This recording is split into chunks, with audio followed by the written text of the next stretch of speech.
YouTube and Twitch, and I think even X. So, guys, tap the screen if you want to watch on YouTube, and also know that after this processes, all the replays are available on YouTube after. Please follow me on YouTube if you do not. It is A Girl Has No Name. Please do interact with my content. Watch it. I am monetizing my YouTube, and in case TikTok gets banned, I think that will be primarily where we will be hanging out. Big John, I don't know. You're asking the wrong person. Dude, don't know, don't care. Guys, keep tapping the screen. Let's get some more people in here. I know. I wanted to debate with Pickles, but I start my Mondays, in case you guys don't know, I start on East Coast time with Facts with Steve. It's the Felice Facts and Felice show on Mondays, and so that is like for me 6 a.m. to 10 a.m. It's 4 hours, and then Pickles and I do the people's receipts. So by the time I was done, and I couldn't sleep that well on Sunday night, so I was like on no sleep, and I'd pretty much been live for almost like 9 hours. So I had to just get some sleep last night. But I'm hoping if I feel good and he has slept and is going live tonight, I'll probably try to do it tonight. That is my goal. Guys, keep tapping the screen, share the live. Let's get some more people in here. I shouldn't be screaming.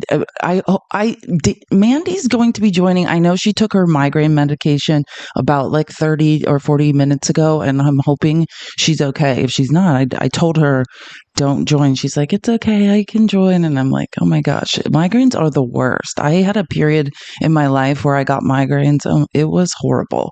So, and then as usual, Dr. Dani is finishing her round. So she will be here in just a couple minutes. So let's tap the screen. Let's get as many people in here as possible. Tap, tap, tap. We're almost there. And then, Chrissy, if you want to do announcements at some point, like in the beginning, that would be appreciated as well. I'm reading what you're saying. I'm just not going to repeat that. I'm not going to read it aloud, but I am reading what you're writing in the comments. I'm just not going to scream it out, but I got you. Yeah, they are out in force lately. I tell you what, it is. I'm wearing this shirt today in protest of it. I mean, what I consider cold in Arizona is probably would make you guys angry, but I was like, is it getting cold? It wasn't 70 today. I woke up and it was like 45 degrees.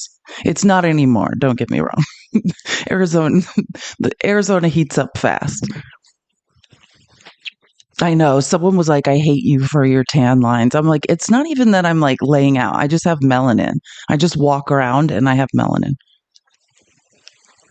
Yeah.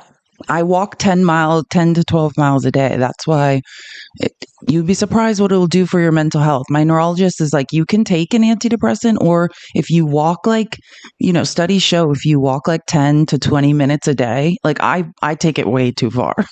But if you just walk 10 to 20 minutes a day, studies show it's the same thing basically as an antidepressant. And I have found that to be true. Like I absolutely love it. Yeah, this is not a spray. What if it was and I had someone like spray tan lines on me? That would be extreme. That would be literal dedication. Yeah, I'm serious. 15, 20 minutes a day. And like every measure, like in your physicals will improve. It's supposed to be the same thing as an antidepressant. I love it. Like I started this is like the year anniversary. I started this a year ago when I used to do lives, with someone else, and it was super stressful. And I would just have so much anxiety when the lives would be done. I would be like sick to my stomach. So I just started like walking around and I never stopped. Anyway, hey, Chrissy, what's going on? I was actually just coming up for a second to see if my headphones were going to work, but it actually just shut them off. So while I'm up here, all 109 of us, if we could share the live with at least 2 women and 2 allies. This show is amazing. Traitors to the patriarchy. Her entire self into this show. Danielle puts herself into this show. So does Mandy. It's amazing, wonderful information. Don't forget to tap, tap, tap. You can tap with 3 fingers. That's how I tap, is just kind of like, like you would on a desktop, but with your 3 fingers. And let's get this show going. I mean, we had 800 and something people on the People's Receipts yesterday. Let's see if we can get the broadcast to 800 and something people today. I think we can. So, well, let's set a goal. Let's get to 100K. Let's tap the screen. Let's see, and keep sharing the live. If you can't, let's definitely get to 25K. If you don't have someone to share it with, the copy link button counts as well. So let's try to share the live throughout, and tap the screen consistently. Because I know the People's Receipts we're getting popular fast, and we love the engagement. But we also would like to do that with this show, especially because I think the content is so important. I think the content is amazingly hey, Broad. Important. Hey, Toodle. Happy Tuesday. Welcome, Danielle. I will get off, but make sure that you guys are gifting. Like I said, Danielle and Mandy and Felice have all this wonderful information that we all need for these, for the times coming up. Thank you. And don't forget to tap, probably 145. If we're not getting close to 100,000, I will be back up to talk. I love negative reinforcement. I was raised by a narcissist, so I always tell this story. When I was a Division I athlete, and we took this psychological test at the beginning, and it was about how you're motivated, and every single person on my team was motivated by positive reinforcement except for me. And my coach was like, do you want me to what? And I was like, I don't know, yell at me, call me names, tell me I'll never succeed in life, and then I'll just prove you wrong. And he was like, are you serious? And I was like, well, that's how my mom did it, and I'm pretty successful. What the F is going on? And then he met my mom, Parents Weekend. He's like, oh, I get it. I'll just do what she's doing. I'm like, yeah, just berate me constantly. I think it's one of those things that goes to show how we talk to our kids is what they end up believing, right? So our kids absorb that, and you think things are so normal until you grow up and you're like, oh yeah, this thing that happened, or my parents were this way, and people are like, what? Are you okay? And you're like, I think so.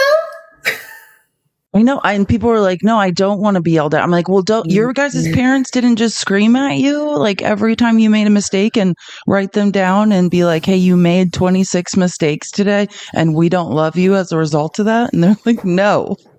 I was like, oh, okay. Or if anyone I feel like people in the comments will get this, your parents yelled at you for just silly little things, like spilling milk or something like that. And so then you end up in a relationship and you live with your partner, and then you spill milk or you spill water and you're like, oh my God, I'm so sorry. And your partner's like, cool, spilled water. We'll just get something to clean it up. And you're apologizing.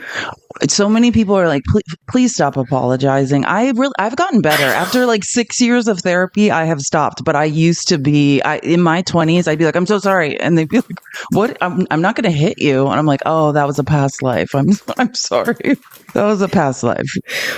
We have so many good things to talk about today. I mean, good is in disgusting. Oh, we do. It's good content. Great content. Again, guys, tap the screen, share the live. Let's get some more people in here. I'm sure people will come in.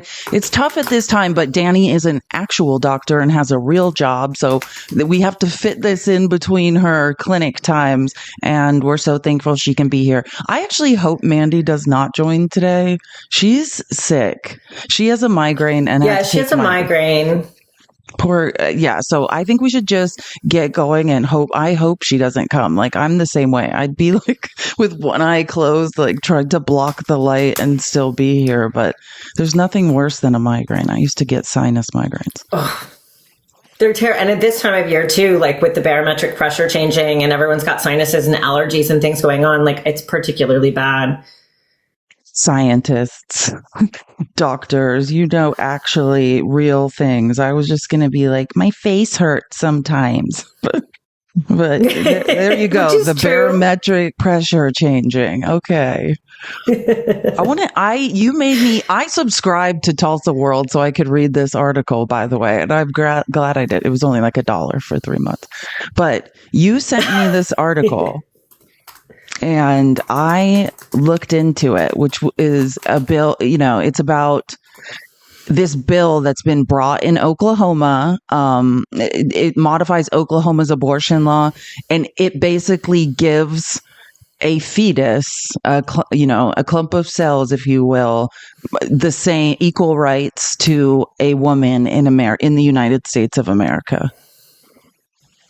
Yeah, so the bill essentially says, and by the way, this is a really interesting one because they already tried to put a bill like this into place, and the Oklahoma Supreme Court, they modified, to be fair, they modified the language a little bit, but the Oklahoma Supreme Court already struck down major parts of this bill when they tried to put it into play. I think this was in 2022. So essentially what this bill does is it says that you cannot give an abortion even in an emergency situation. Under no circumstances can you give an abortion unless you also prioritize the health and life of the fetus. And that is at any point in pregnancy. That is not past the point of viability, right? So if we're talking about that like post 24 week mark, I just woke up my French bulldog. He's like, oh, she started talking. So if that's past the 24-week mark, which is the mark that we generally consider to be viability, and every once in a while when we talk about this, people will be like, well, I heard that someone at 23 weeks survived. That does happen, right? Those are extreme circumstances, and we can talk about how that happens. If we know somebody's going to deliver really early, we start to give steroids to build up the lungs in the fetus and all that good stuff, right? So it's not to say that that can never happen, but the earlier and earlier a fetus is born, the higher the risk of mortality. Even at 24 weeks, we're talking about a really high mortality rate, right? So it's not guaranteed that you're going to survive at 24 weeks. This bill says that no matter how far along you are in pregnancy, if you're 10 weeks, you're 12 weeks, you're 15 weeks, they are required to prioritize both lives equally. So that could result in a delay of care that is pretty serious. Like in the cases that we saw, Nevaeh Crane, for example, they kept pushing and delaying her care further and further. You do the doctor stuff, but let me just say this to remind everyone who Nevaeh Crane is, because it just sickens me. Now, again, just like I like to bring up all the time that the woman that credibly accused Pete Hegseth of rape, she's not a liberal showing too much skin like me. Like today is one of those days. I'm asking for it today. This Nevaeh Crane's an 18-year-old, blonde-haired, blue-eyed, loves the Lord Jesus Christ, from Texas, pro-life till she actually unalived, and I mean actually, and was just like so pro-life, like I would never want to unalive a baby, and then they let her unalive instead. So just be clear about who Nevaeh Crane is. It's the ones that it should never happen to. It happened to one. So this would apply to everybody, even if you wanted your baby, right? This applies to people, like you were saying, Nevaeh Crane, who desperately wanted her baby, who, if they had acted sooner, may have actually been able to save the fetus, possibly, but they chose to do nothing. So in these cases, we're going to start to see people that are 16 weeks pregnant, 17 weeks pregnant, 18 weeks pregnant, and either they can't do anything for you. And the other part that I think is really scary, something that we've seen come out of the anti-abortion movement a lot recently, is this push for C-sections. instead of doing abortions, because they're so against abortion. They're so anti-abortion that they don't want you to be able to have a D&C under any circumstance. So what anti-choice people are really pushing for now is to have to do C-sections or a delivery. At a certain point, you could do a delivery, but they're pushing for C-section. So what they're saying is that if you hit 16 weeks pregnancy, 18 weeks pregnancy, this might then tie doctors' hands where they're too afraid to do a D&C because they're going to be accused of not prioritizing the life of the fetus. So instead of doing a 15 to 20 minute procedure, which is, you know, you get to go home, there's no incision, there's no major surgery, it's going to push doctors to do C-sections when the fetus is 12 weeks, 15 weeks, 16 weeks, which is a major abdominal surgery. They're going to tear through your abdominal wall.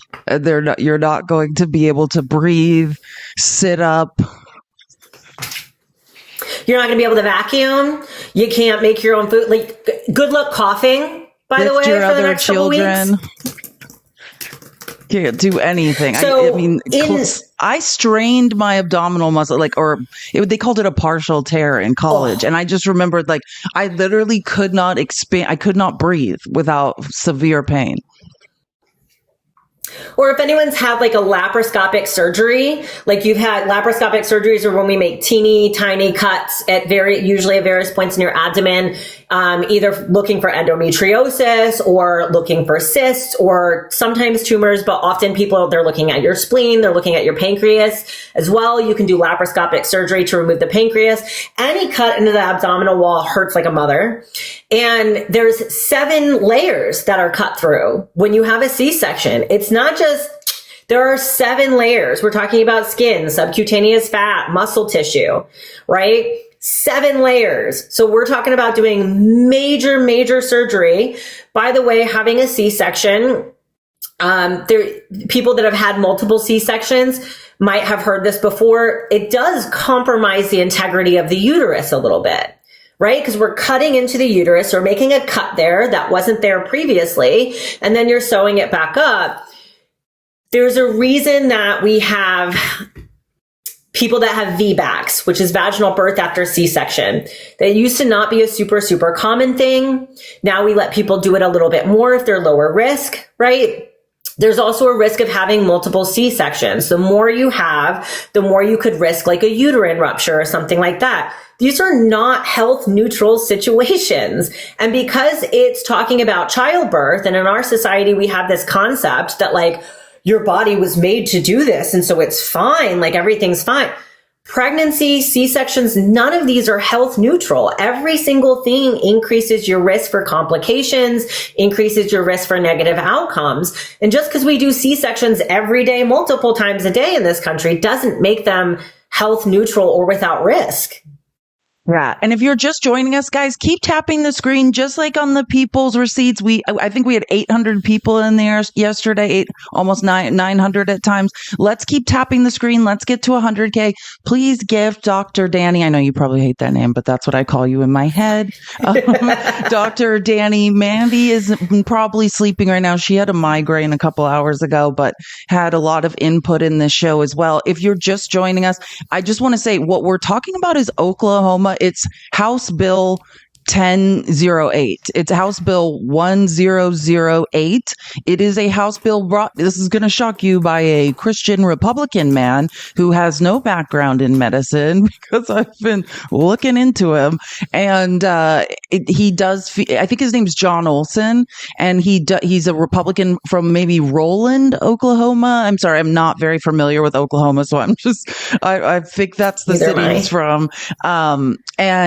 Basically now in Oklahoma, a clump of cells, a fetus, will have the same rights to life as a mother who is in danger and possibly unaliving in the hospital. So, I mean, that is what this is about. They are now going to prioritize a full-grown human woman alongside a fetus that could barely survive anyway, may or may not be able to survive outside the womb, period. I'm going to blow your mind. I actually, and this is everyone just trigger warning, but I was looking into this. Oh yeah. Let me just show, cause just let's shame the devil. Jim Olson, Republican from Roland, Oklahoma. We all women in Oklahoma, you're in danger. Ladies, you are in danger from this man. House Bill 1008 proposes, yeah.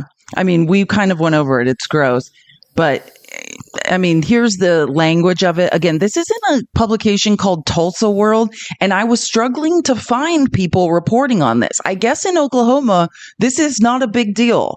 Like, their major publications are not even talking about this. But I did manage to find one local news source. Oh, yeah, here we go. It says, additionally, the bill proposes that any person performing or attempting to perform an AB shall prioritize preserving both the life of the pregnant woman and the life of the baby. These are these life begins at conception people.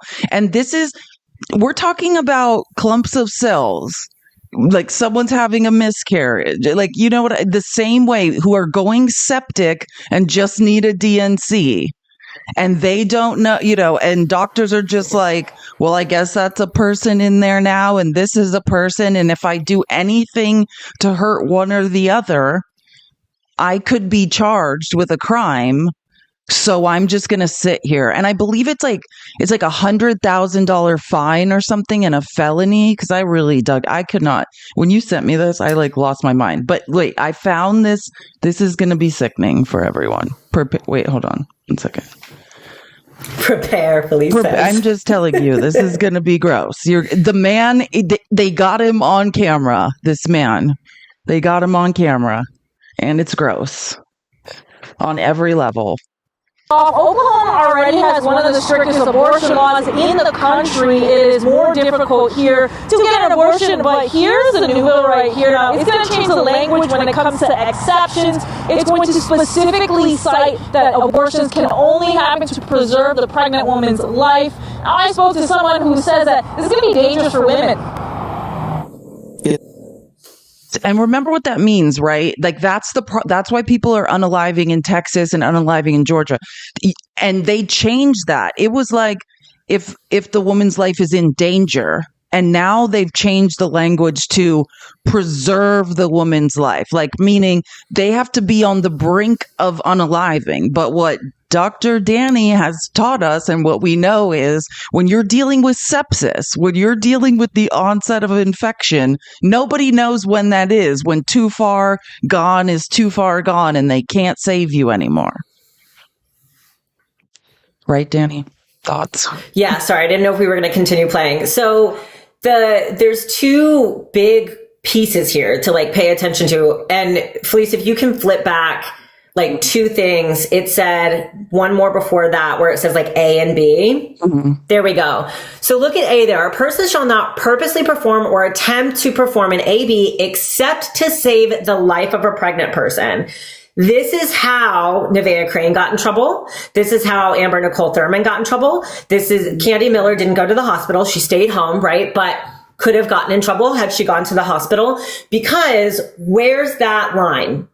I cannot perform an abortion to prevent you from having substantial risk of losing your life. I cannot perform an AB to prevent you from having irreparable damage to your organs or a major bodily function. There are other laws that say you can act to prevent substantial or irreversible irreversible damage to a major bodily function. That means if your kidneys are failing, I have a reasonable argument to act because that is a major bodily function.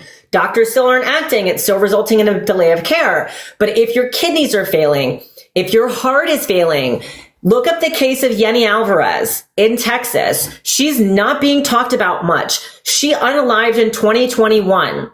This happened technically before Roe overturned, but it happened as a direct result of Texas SB 8, which was in place in 2021. She was actually the first known unaliving that we had due to abortion laws. But because it happened before the Dobbs decision, it wasn't caught by the media as much. She died because I believe she had pleural effusion. She had She had a lung disease, essentially, that was complicated by pregnancy. Her doctors knew it was complicated by pregnancy, and they couldn't offer her termination as an option. They just kept kicking the can and kicking her along, which is what we see in these articles, right? Where they're playing hot potato with these patients. That's what happened to Dani Alvarez. They played hot potato with her. She got passed around to different hospitals, and she died. Three hospitals. While she's because going doctors septic. couldn't act.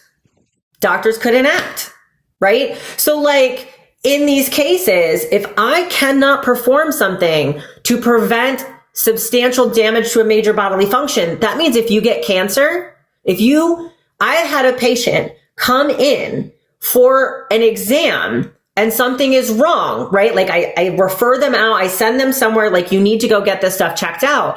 And they get diagnosed with cancer at that doctor's appointment, and also at the same time get told they're pregnant because it's brand new, because they didn't know, because whatever, right? And before people pop up, these are married people. These are people that are in relationships that maybe they wouldn't have minded being pregnant in the moment, but they just got diagnosed with cancer. So the only option is to terminate that pregnancy so you can continue on with cancer treatment. You can't do that anymore in Oklahoma, because at that moment, I can't perform that because your life technically isn't at risk right now. Now, people are going to say, Dani Alvarez is Y-E-N-I, Alvarez. She was out of Texas. So a lot of people will say, well, my life is in danger if I don't get the treatment. But your life isn't in danger till it's in danger, is it? I can't act to prevent a future emergency. I can only act to prevent an emergency in front of me right now. An emergency is you're going to die or I'm going to act. Nothing's that black and white, right? Which is how we're getting these people dying. So you can see there, I can't act until unless I'm acting to save your life. And I have to be relatively sure that if I don't act, you're going to die. And then you cannot purposely perform one unless you act to preserve the life of the pregnant person and the fetus at the same time. So once again, until you're in that spot, well, look what happened. They had to let her get so sick, so septic. Then they took her to the OR and her body could not withstand the surgery, and she went into cardiac arrest because her body was too sick to withstand the surgery. And I said this last week, I've seen patients in hospitals that they have cancer or something, and you have to inform them, hey, I don't think you're well enough to survive this surgery. We can do the surgery. You're probably not going to survive. And sometimes they don't.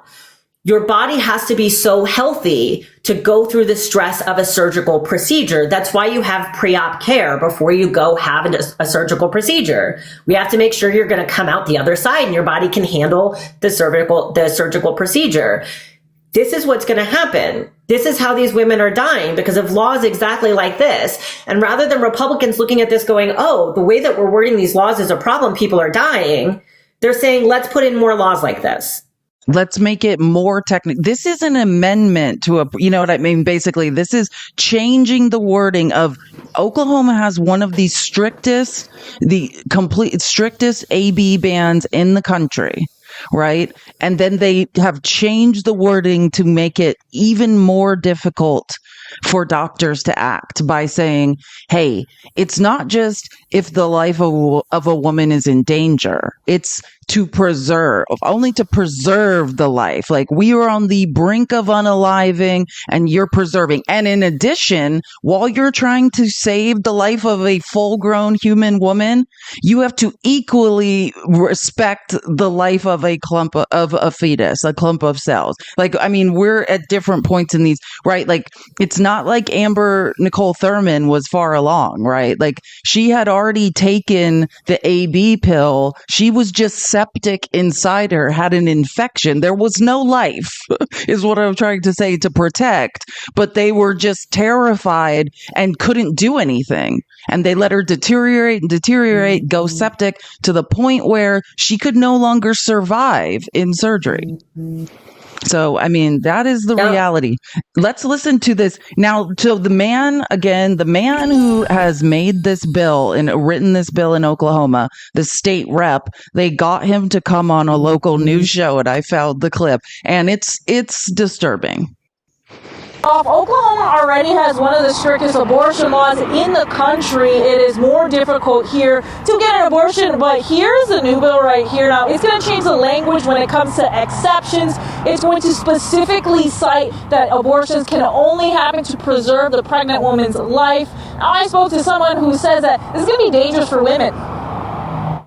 It's a matter of equal rights. Representative Jim Olson says his new bill will protect and save babies' lives, changing the exception of an abortion for medical emergency to preserve the life of the mother. This all after a 2023 state Supreme Court ruling.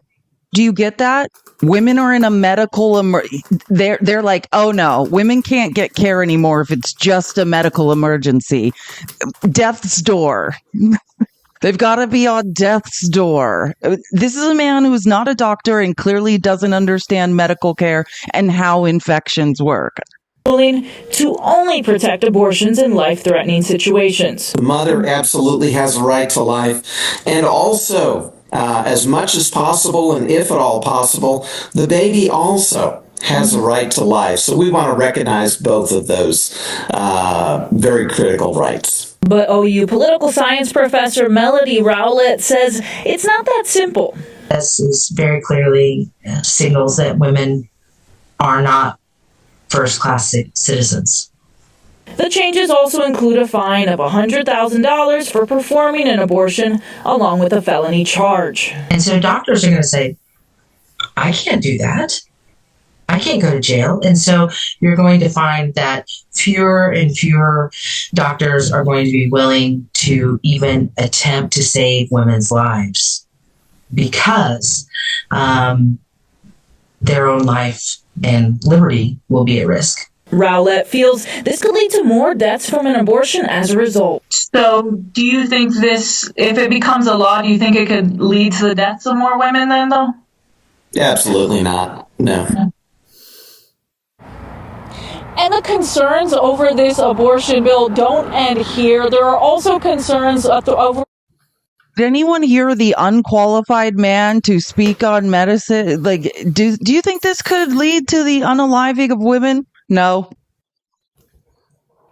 And also, like someone had said in the comments a little bit ago, like they know this is on purpose. Y'all, I can't tell you this enough. They know. Like I do part-time clinical work, part-time research, and a big part of my research is doing education at the state, local, and federal levels on healthcare politics and policy, specifically related to maternal health and abortion care. They hire experts to come in and be like, this is what will happen. This is what we're afraid of. This is what this looks like in real life practice. When I tell you they have been told by experts over and over again, I had a reaction in myself when Felice was just playing that video, and I recognized the reaction as this like defensive, like, oh, fuck you. Because for him to sit there and be like, absolutely not. You're a fucking liar. You know, you've been told so many times. You have hired experts that have consulted with your fucking attorneys. They know. They don't care. It's so wild. I just can't. I mean, when I saw that guy's smirk on his face, I've watched this clip like 5 times this morning. The smirk, it's unbelievable. Like, I just have to rewind. Another thing, like talking, because I know a lot of people. Go ahead. No, it's okay. No, I didn't mean to do that. I know a lot of people ask about like, how can you talk to your family members? How can you talk to people about these issues? So number one, I don't care when life begins. And if you've listened to our show a couple times, you've heard me say this and you've heard this argument, but I don't care when you think life begins, because bodily autonomy is a human right. And bodily autonomy means you cannot use my blood, my tissues, my organs to keep another living thing alive unless that thing can sustain life all on its own. If it can sustain life on its own, then it's an autonomous being, right? So when life begins is an irrelevant argument. bodily autonomy is the argument. And the other thing is, I saw someone say in the comments, Oklahoma's about to be another maternal health desert. Absolutely, and they already are. So a maternal health desert means they're done by counties. So what county do you live in, right? It's not done by like a radius, it's done by counties. So you live in a maternal health desert if your county lacks access to a single obstetric care or maternity care center that gives birthing care, or you don't have enough OBGYNs to serve the population you have. So I can't remember what the metric is that we're working off of, but let's just do the general rate. Let's say it's like 1 OBGYN per like 50,000, right? So if you don't have 1 OBGYN per this number of females of childbirthing age, then you live in a desert. 35% of the United States lives in a maternal health desert. So anybody saying, why don't you know you're pregnant sooner? Why weren't you on birth control? 35% of the US lives in a maternal health desert, meaning they can't get access to reproductive health care even if they want to. In Oklahoma, a full 50% of counties in Oklahoma live in a maternal health or reproductive health care desert. 50% compared to 35% nationally. So they already have a big problem. And on top of that, we've seen a mass exodus of OBGYNs. They haven't lost the same number that Texas and Idaho have lost, but they've lost quite a few. And on top of that, the major Oklahoma universities cannot recruit OBGYN students to come do residencies there. So not only do they have a mass exodus of providers, they now can't recruit new providers to come train there. So they're already at a 15 percentage point above the national average, and we're going to only see that go up. Yeah. Oh, can you guys hear me? Sorry, I turned my speaker down a little. I think I did see someone say there was an echo. I think it's small. I turned my own headphones down, so it might help, it might not, but I did make an effort just to let you know. Okay. So yeah. And that's what we were going to talk about next, essentially. So that's going on in Oklahoma. It's House Bill 1008. That gross guy, Representative Olson that brought it, is now going to say, hey, you can't, first of all, it's not just if a woman's in danger. You can't give her a DNC or an AB if she's in danger. It has to be only in the most extreme case to preserve her life. And while doing that, you need to understand that you need to equally be trying to preserve the life of a fetus, which may or may not even be possible at that point. And then we move on. And this is, Texas, I think, we're just going to be using as kind of the saddest case study, because that's what's going on is, Texas was one of the first people to have these trigger laws and enact the AB ban. And like we talked about last week, they've decided to just not review maternal mortality unalivings in Texas. The Maternal Mortality Review Committee is just going to skip the couple years after the Dobbs decision. They don't like that ProPublica is reporting on all these unalivings coming out of Texas. It's been very bad PR for them. So they say they have a backlog, but as Dani explained last week, every state, it's very normal to have a backlog. It is very normal to be 2 years behind. Like, it is normal for review committees to be 2 years behind and reviewing the maternal mortality unalivings from 2 years ago. So that's just a lie and an excuse to not look into what's going on in Texas.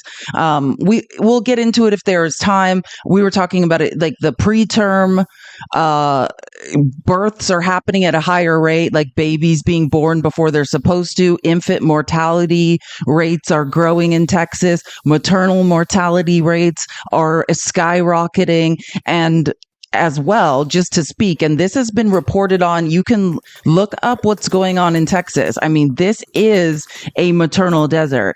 And one of the more disturbing things, like Texas AB laws are straining the OBGYN workforce.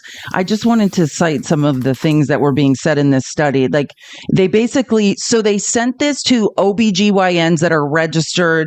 I can't remember what organization, but one of the major organizations populations where all the OBGYNs are licensed. I think they sent this survey to 450, and they basically came back and said more than 70% of practicing OBGYNs in Texas feel the near total ban has negatively impacted their work, prohibiting them from providing high quality, evidence-based care for their patients, right? And then 1 in 5, that's of the ones left that haven't left yet, 1 in 5 are considering leaving. And 13% are planning to retire early as a result of the new restrictions.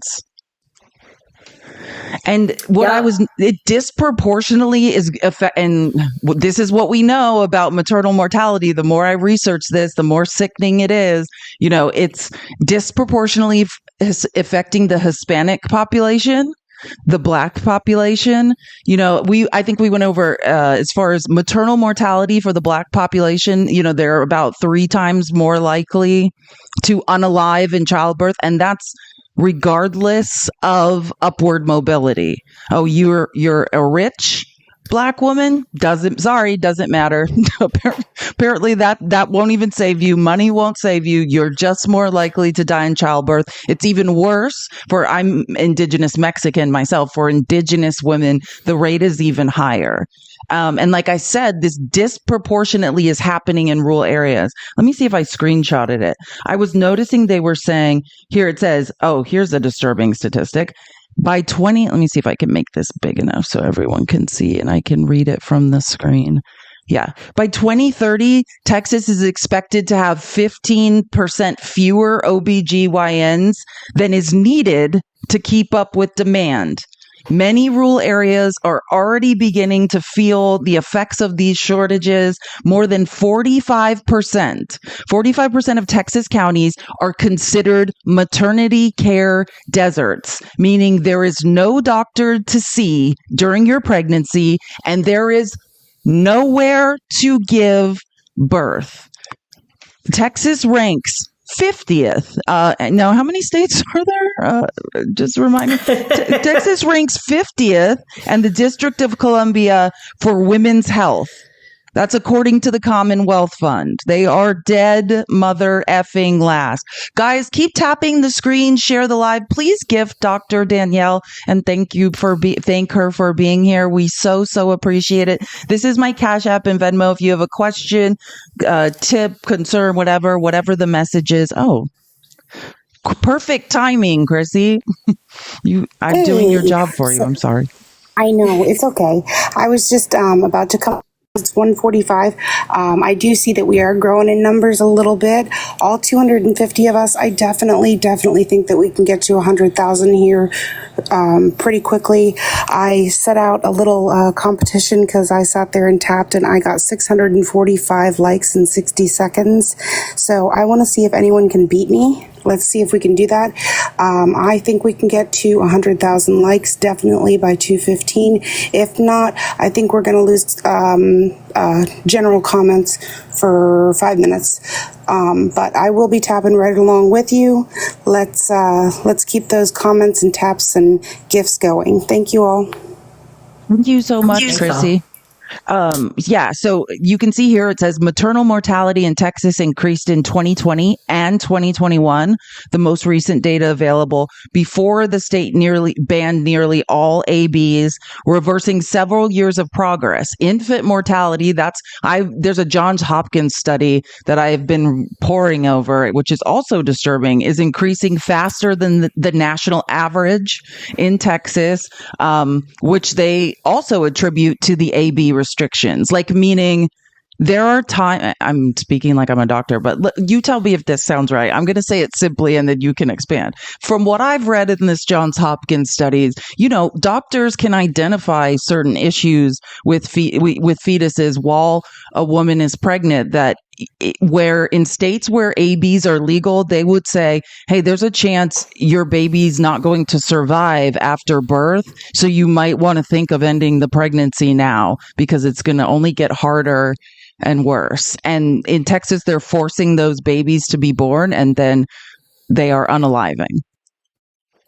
Yeah, I told the story on your show, Felice, and I'll tell it again, but shorter. My sister, who lives in Kansas, where reproductive rights are protected, they voted to protect reproductive rights. And I have permission to tell this story. So they voted to protect it, right? My sister was pregnant with her second baby. It was not her second pregnancy. She's had several complications and miscarriages and things like that. They were finally pregnant again. It was a very, very wanted pregnancy after many miscarriages. She was very excited about it. She waited until 12 weeks to tell I knew about it, obviously, but to tell the rest of our family, because she didn't want anything to go wrong, right? She'd had so many miscarriages before. She was in the habit of not telling people until she got past that 12-week mark. She waited until 13 weeks, told everybody. You have something called a fetal anatomy scan, and it's usually anywhere between sometimes it's 16, sometimes it's 22, maybe people get it done between 18 and 21 weeks. Again, if you can't access a provider, you're probably not going to have that scan until much later, right? So we have to be able to get people in for these scans. You have to be able to schedule them. And if you had 3 providers, but now you only have 1, suddenly you're getting that scan, a lot later than you normally would. So she went in, she had her fetal anatomy scan. They found a serious complication and anomaly with the fetus and with the way that it was growing. Not only was the fetus not viable anymore, but it was going to seriously risk my sister's health and future fertility to continue on with that pregnancy. The doctors gave her the option. Her doctor gave her the options. She said, you can terminate the pregnancy or you can continue. Whatever you choose to do, it is your choice. I'm just here to facilitate your care, right? My sister and her husband had a discussion. They were like, it's not worth the risk. Absolutely not. We already have a daughter. You need to be here for us, right? Chose to terminate the pregnancy. Her doctor could not terminate the pregnancy because she felt it was too risky and she didn't want to risk getting in trouble because Kansas technically hasn't revoked their old abortion bans, right? So doctors in the state are too afraid to do it. So the only option you have is to go to Planned Parenthood. That was the option that they gave her. But her doctor was like, let me call a colleague of mine to see, because I know she does them for her patients. She's comfortable. She has the facility to do it for her patients. She called, asked for a favor. That happens a lot. Clinician to clinician favor. Can you do this for my patient, please? The doctor said, yeah, let's do it. She had to have a full DNC at 18, 19 weeks pregnant with 0 anesthesia, no anesthesia in the clinic. The only thing she got to have was a cervical block, which is the same thing that we do if you ask for it for IUD insertion. She said it was the most horrific, traumatizing, painful. She felt every scrape. She felt the dilation. She could feel the internal of her uterus. She was clutching, white knuckling it, begging them to stop, and they couldn't stop in the middle of it. Couldn't do anesthesia because they didn't have a setup for anesthesia. And this is what happens in states. And this is a state that voted to protect it.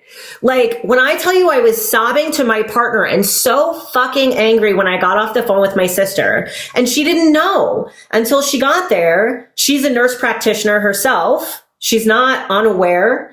So she gets there and she's ready for her anesthesia. And they're like, oh no, we don't have a nurse anesthetist here. We don't have the capacity for anesthesia. And she's like, what was I going to do at that moment? I begged and begged and begged to get into this doctor. It was a favor. I needed to have this done. I couldn't wait 3 more weeks to get it done at Planned Parenthood. Plus, if she got it done in Planned Parenthood, it was going to cost thousands of dollars. She had to do it without anesthesia. And this is the situation. Imagine in these red states, know that this is what is happening in hospitals, because in places like Georgia, in places like Texas, and I'm not going to speak because I haven't researched every AB law in every state, but I know in those 2 are examples where the anesthetist, right? The person who would give you anesthesia can refuse to on moral grounds, right? So you have to get an anesthesiologist, or also because they're in fear of their job. If I do this, will I be sued? Will I be charged with a crime? Am I complicit in this? So in a lot of times they can't get someone to agree to participate. You have to get someone to agree to participate in the procedure. And while these, Felice was talking about the maternal mortality and stuff in Texas going up, So 45% of Texas is already a maternal health desert compared to 35% nationally. Oklahoma's 50%. Now 13% of their doctors are going to retire. They can't keep residents. That's another part of that. Somewhere in that article, it says they also can't convince their residents to stay after their training is done. That's a big part. It's so disturbing. Listen to this. But Texas, I just think the wording is so strong. I like how this was written. I read this article like 3 times. But Texas may be undermining its own investment, right? They invested in creating these nursing programs, these residency programs, getting more doctors to Texas. This used to be, Texas had a problem recruiting doctors and nurses to that state. And they made like an initiative to make it more attractive, to get people to do residencies there. And so they're undermining their own investment. And they basically said states that banned AB saw a 16% drop in applications to OB/GYN residency programs this year, even as the number of applicants ticked up nationally. So more people are applying nationally, and these states are seeing a 16% drop. And you guys, I keep talking about states' rights, brother. You know, like originally states' rights was a thing that was used to punish minorities, right? States' rights was Southern conservatives, we want our slaves. States' rights, brother. Then it was, hey, states' rights, 2A. Our slaves keep running away to the north. It's the weirdest thing. We need militias so we can chase them down and, pew them in the leg. States' rights, brother. That's what 2A is built on if you don't know. States' rights to track down your slaves and drag them back. Then it was states' rights. Too many brown and black people are voting that we're going to make maps a certain way so their votes are diluted, right? It was to marginalize votes. And we need to turn states' rights on its head, right? I mean, this is what's going, and it kills me because women, this article says, and I'm not sure if I screenshotted it, but it basically says like 45% of the counties, it is an hour or more, minimum of an hour for a pregnant person to get any sort of care. I'm saying an ultrasound, just anybody qualified to look at them at all. They're talking about more than an hour drive. But I mean, if this is how this is going to be in the United States, then states' rights. Blue states need to recruit nurses, need to recruit doctors, have residency programs, build up like the pipeline of overqualified, amazing doctors and nurses in these blue states. And I guess when enough people are harmed by this, maternal mortality rates continue to skyrocket, infant mortality rates skyrocket, preterm births skyrocket. And it's such a glaring difference that nobody will give birth in their states. Perhaps red states will reconsider. And just as a reminder, like we have asked the UN to step in US. They haven't yet, but just as a reminder, we have officially asked the UN to step in and do something about our abortion laws because it has been deemed a major human rights issue, especially as we see more and more stories coming out. And like, don't get me wrong, people are unaliving.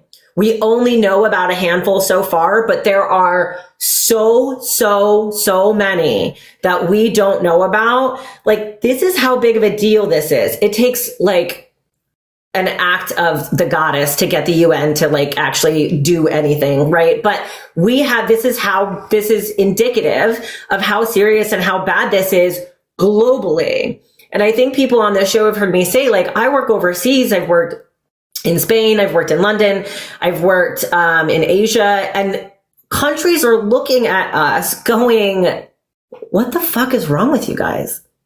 Like, what is wrong with you guys? Not only in England can you get an abortion if you need one or want one, right? You just call the clinic, you make an appointment. There's not people standing outside trying to convince you not to go in, calling you a whore. But not only that, but it'll be paid for by the National Health Service.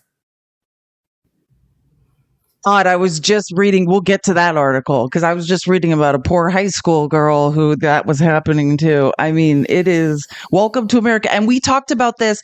It was either last week or the week. It might have been the week before of Thanksgiving week. We were talking about femicide and how in other countries where Danielle has worked, they declared a national health emergency. This was a crisis. And the rate we're at in America of women being unalived because they're women, crimes, femicide or unalivings and violence specifically related to our gender, right, is skyrocketing. It's higher than places they've declared emergencies.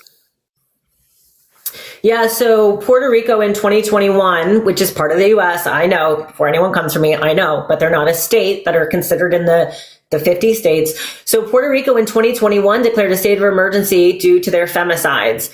And that is a woman being unalived due to her gender, right? So that includes things like domestic violence, that includes things like SA assaults that happen on the street that end in unaliving.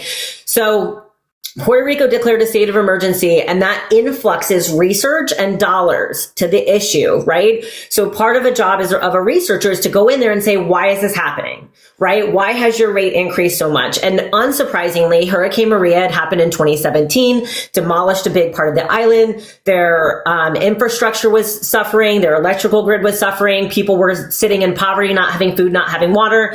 That increases domestic violence and risk for women and girls all around, right? Anytime there's a national disaster, the risk of violence for women and girls skyrockets. So unsurprisingly, we found that was a big contributing factor. But guess what? Puerto Rico declared a state of emergency, which influxed eyes on the issue. So we could make recommendations for how to alleviate this, how to make women and girls safer, education classes, things like that, right?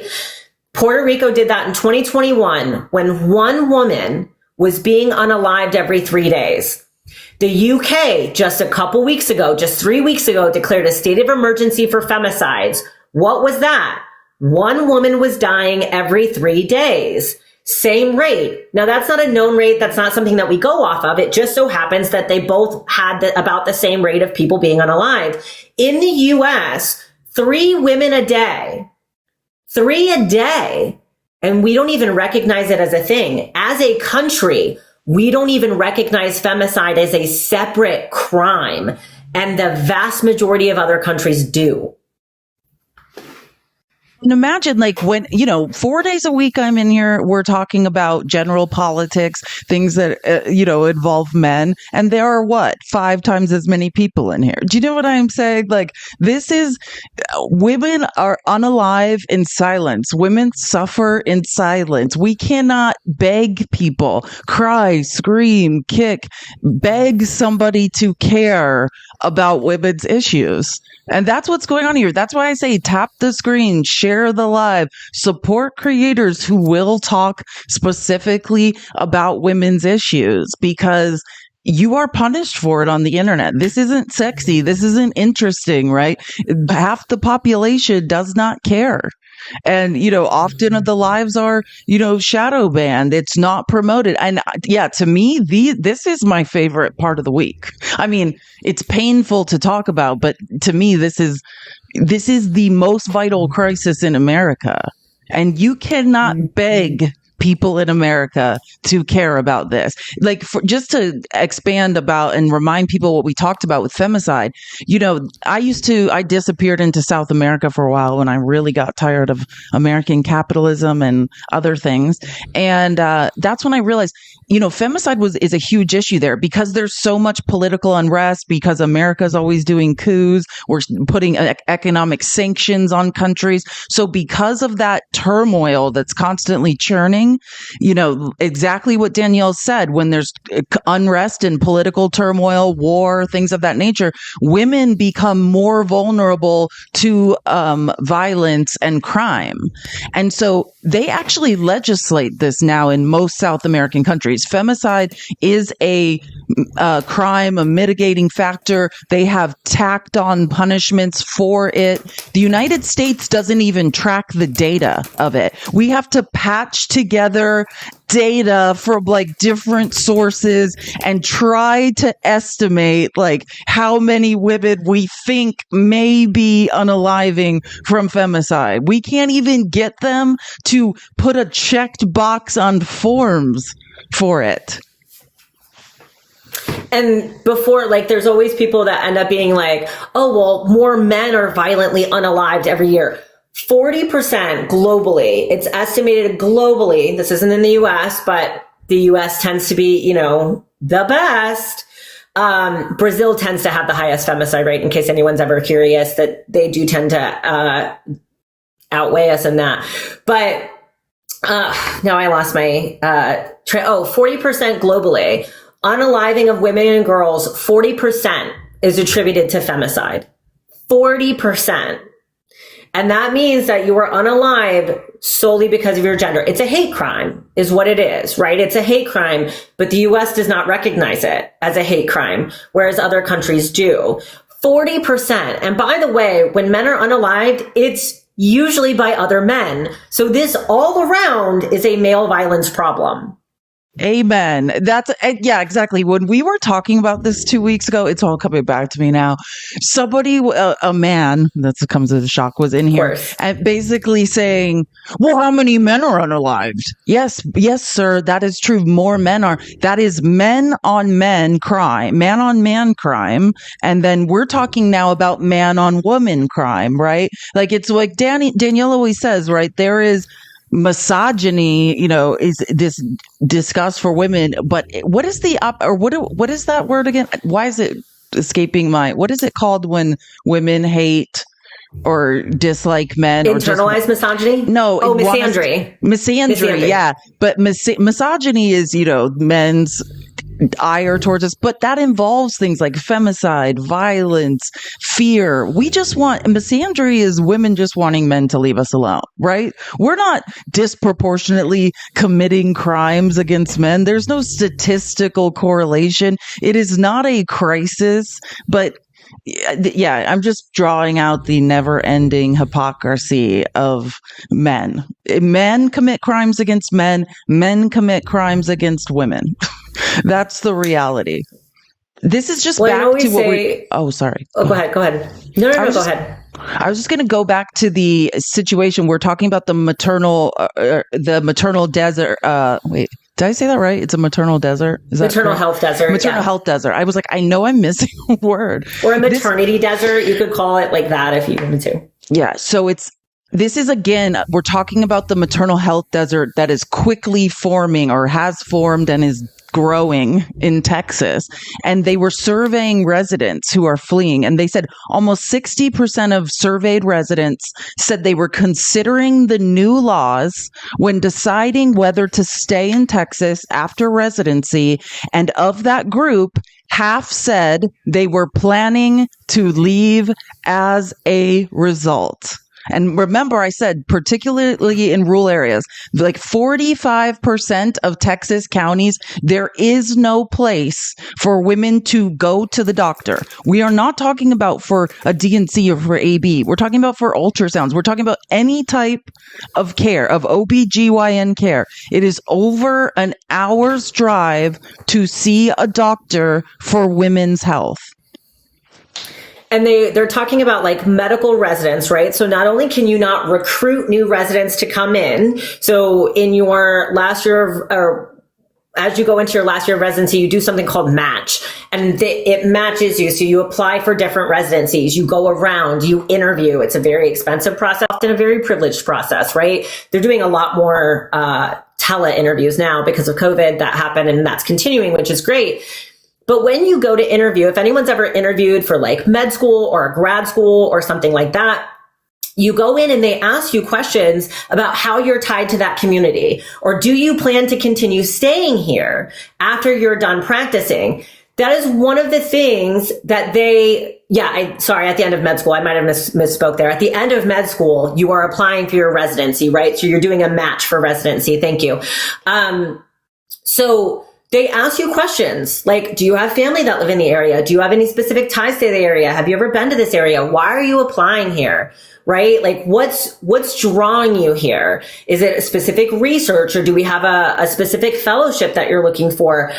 And are like a lot of people will say, like, they'll go to Idaho or they'll go to Washington and they'll say, I want to serve, the indigenous population here, or you have a very big BIPOC population here. And that's something that I lacked when I was growing up in like Iowa. And I want to feel really connected to my community here, or something like that. A lot of Puerto Ricans will go from Florida to New York or New York to Florida. There's a big Puerto Rican population there. I have several Puerto Rican friends that did a rotation in their residency program. It allowed for a rotation in Puerto Rico. That was really important to them. So they ask all of these questions, and you are investing in this person. You're asking these questions because as a med school, you are investing time and money in the education of this person. And you want to know when they come out of your med school in Texas that they're going to stay in Texas and at least give you a couple years back serving the community for your investment. Texas isn't protecting their own investment. That's what this article is talking about, because now they took in all these residents. Our OBGYN residency is 4 years long.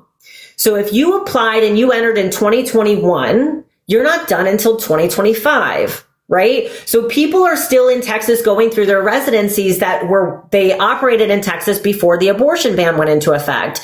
And they're all saying, not all of them, but at least half of them are saying now, I'm not going to stay here anymore. Whereas before they were planning on it. So that's how Texas is not protecting their investment. And while 45% of Texas is currently now in an OBGYN desert, it's going to get way worse in 2030. We're also seeing this in Idaho. Idaho has fully lost anywhere between 25 to 33% of their OBGYNs now.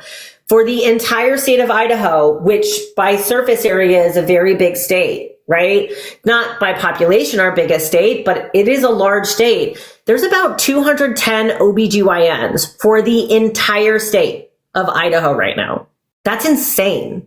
That's absolutely insane. And if anyone lives in Idaho, let us know. Can I just say something crazy. that I was never going to say, but since I get so inspired on this show, I had an abortion in Idaho. I was probably one of the last people. Back when it was legal. Yes, way before this. That's what I'm saying, but it happened.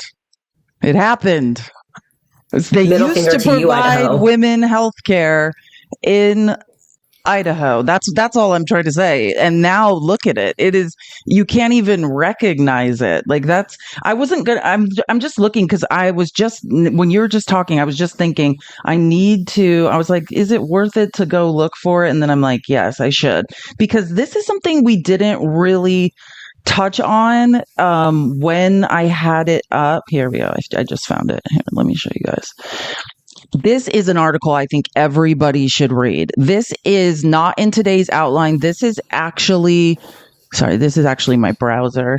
I'm still learning how to do all this technical stuff. I'm getting much better, though. This man is a hero, by the way. This is a very long, very amazing article from the New Yorker, right? We're just talking about a Texas Tribune article about people fleeing, OBGYNs fleeing Texas. You need to read this article. It's called The Texas OBGYN Exodus. And this is a man specifically, like this is a famous doctor, his name's Tony Ogburn, and he personally chose a rural, highly concentrated, low income Hispanic area in Texas, completely underserved. They had no care available, and he built a residency program there to provide people care in a place they had never had it before. And this is a renowned doctor who built a residency program, who was successfully recruiting very talented residents to come and do work there. And it is a ghost town now, and it is shutting down. Yeah. And this affect, like, as we talk about how to have conversations with your family members and stuff, this affects everyone, y'all. Like I just talked about how Idaho is not big in population, but it's big in surface area, right? Texas is big in population, but it's also big in surface area. This affects everybody.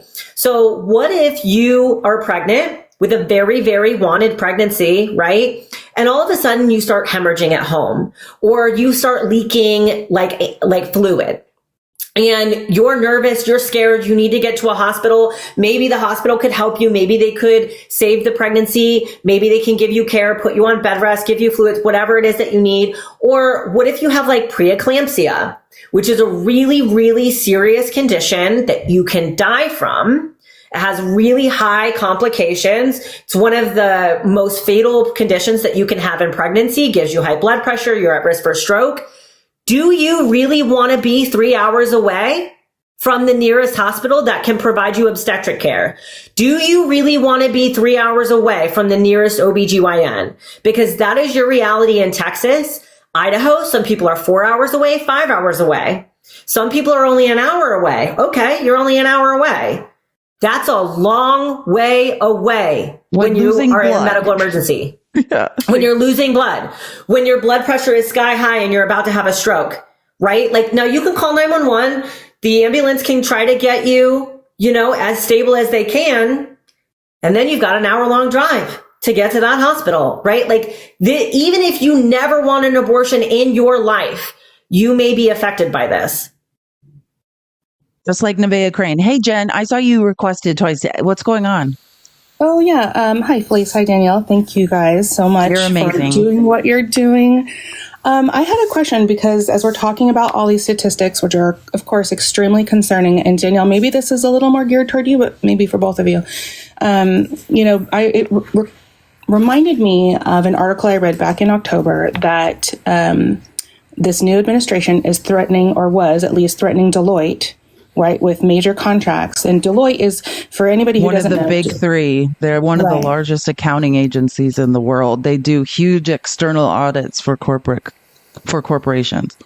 Yeah, and they also provide a dashboard for these maternal health care deserts, and it allows you to kind of filter and go through the states and see where these maternal health care deserts are, like how many counties within your state actually have like a labor and delivery ward, for example. So of course that worries me. And then it also reminded me of, them dismantling these committees, which are investigating these preventable, passings of women and children, or, babies, because of the bans. So I guess, and as I've been reading Timothy Snyder's book on tyranny, one of the chapters or lessons is about supporting institutions. And so my question is, do you have any recommendations on how we support the institutions or things like the committees that are providing us this accurate data? Because what really worries me is the cover-ups, right? Where this data just goes away, fades into the background, and then we, everybody who, was in favor of the administration is like under the illusion that everything is actually improving, when in fact it's not. So I really do want to help support these institutions that provide us with this data. But I'm not really sure how to go about it. So if there's some action steps we can take, happy to write them down and encourage others to do it. So that's a great question. The CDC does a lot of work with the maternal, they're called maternal mortality review committees, MMRCs. So each state has their own, and each state is responsible for putting together their own, getting people on them. They're supposed to be comprised of multiple different people, right? One of the big things that I think is really important is that, in theory, every committee is supposed to involve at least one community member, one non-clinical community member. And that is for accountability, that is for transparency, and it's also so that way somebody from the community can come in and say, this is what's actually going on in our community, this is what's actually going on the ground, this is what people care about.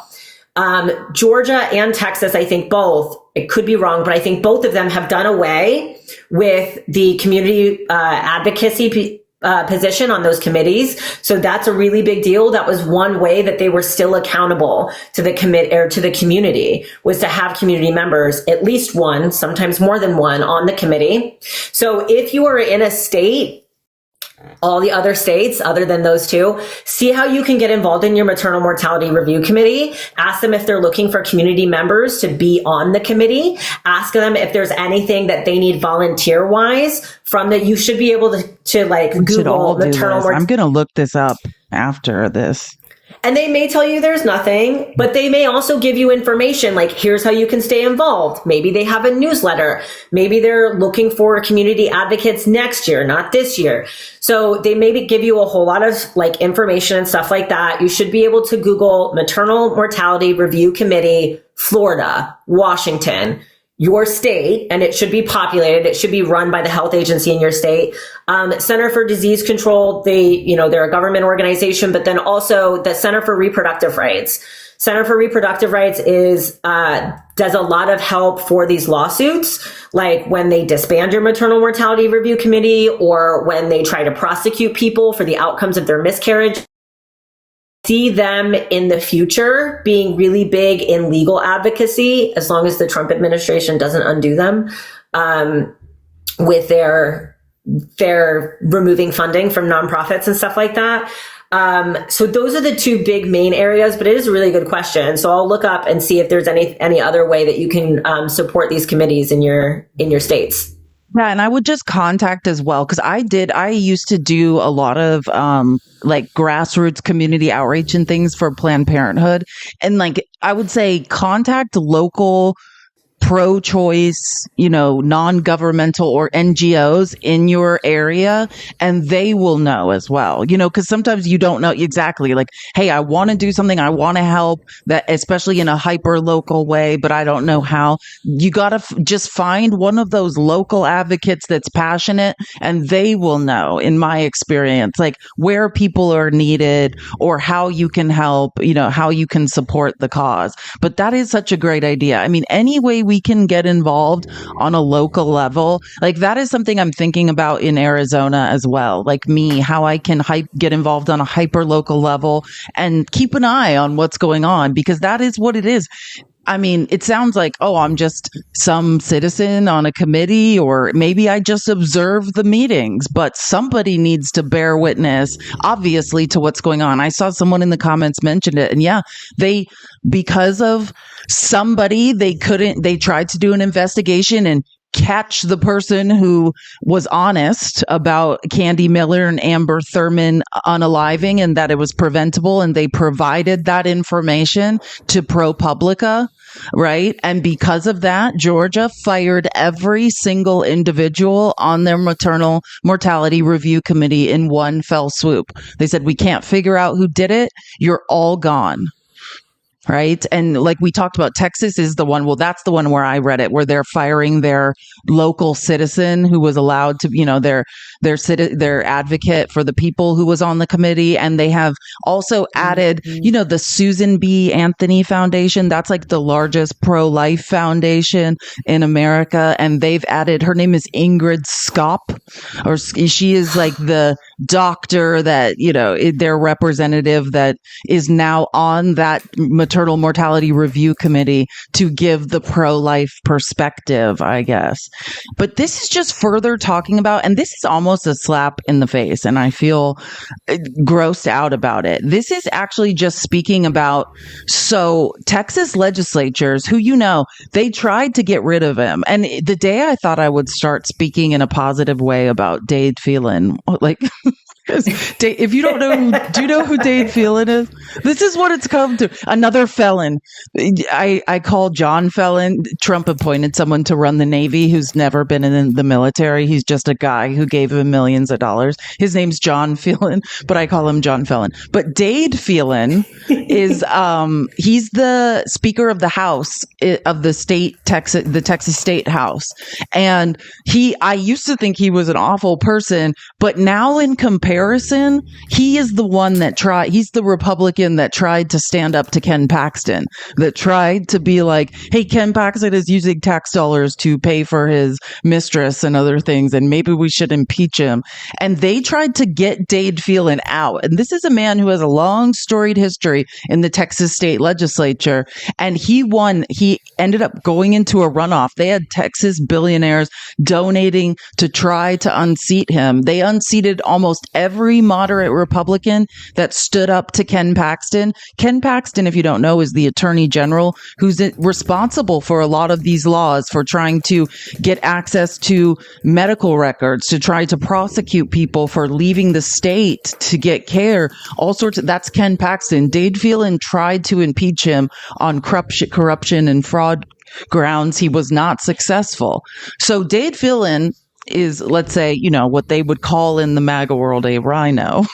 Has some sense of right and wrong. It's there somewhere. I think he's still pro-life, but they are noticing. And Dade Phelan is named specifically in this article as they're noticing the maternal mortality rate increasing. They're noticing that OBGYNs are fleeing and people don't have access to doctors. So they've come up, which again, it's kind of a slap in the face because this just says almost half of Texas counties have nowhere to get prenatal care, let alone deliver a baby. The plan offers legislative proposals to shore up what's left. So Dade Phelan, who I said is in charge of the House in Texas, is trying to come up with a plan to get doctors back in Texas. So it says, this is what I was kind of alluding to, which I think almost half of Texas counties offer no maternity care service. So I think, and more than a quarter of rural mothers live more than 30 minutes away from the nearest provider. Living in a maternity care desert contributes to delayed prenatal care, increased pregnancy complications, and worse delivery outcomes. Women living in rural areas are more likely to unalive from pregnancy or childbirth-related causes. And as someone mentioned in the comments, yes, the infant mortality rate is raising specifically in Texas faster than the national average. So that they are observing that now. But despite these statistics, right, more rural hospitals are closing their labor and delivery than ever. And that also has a lot to do with low Medicaid payments, right?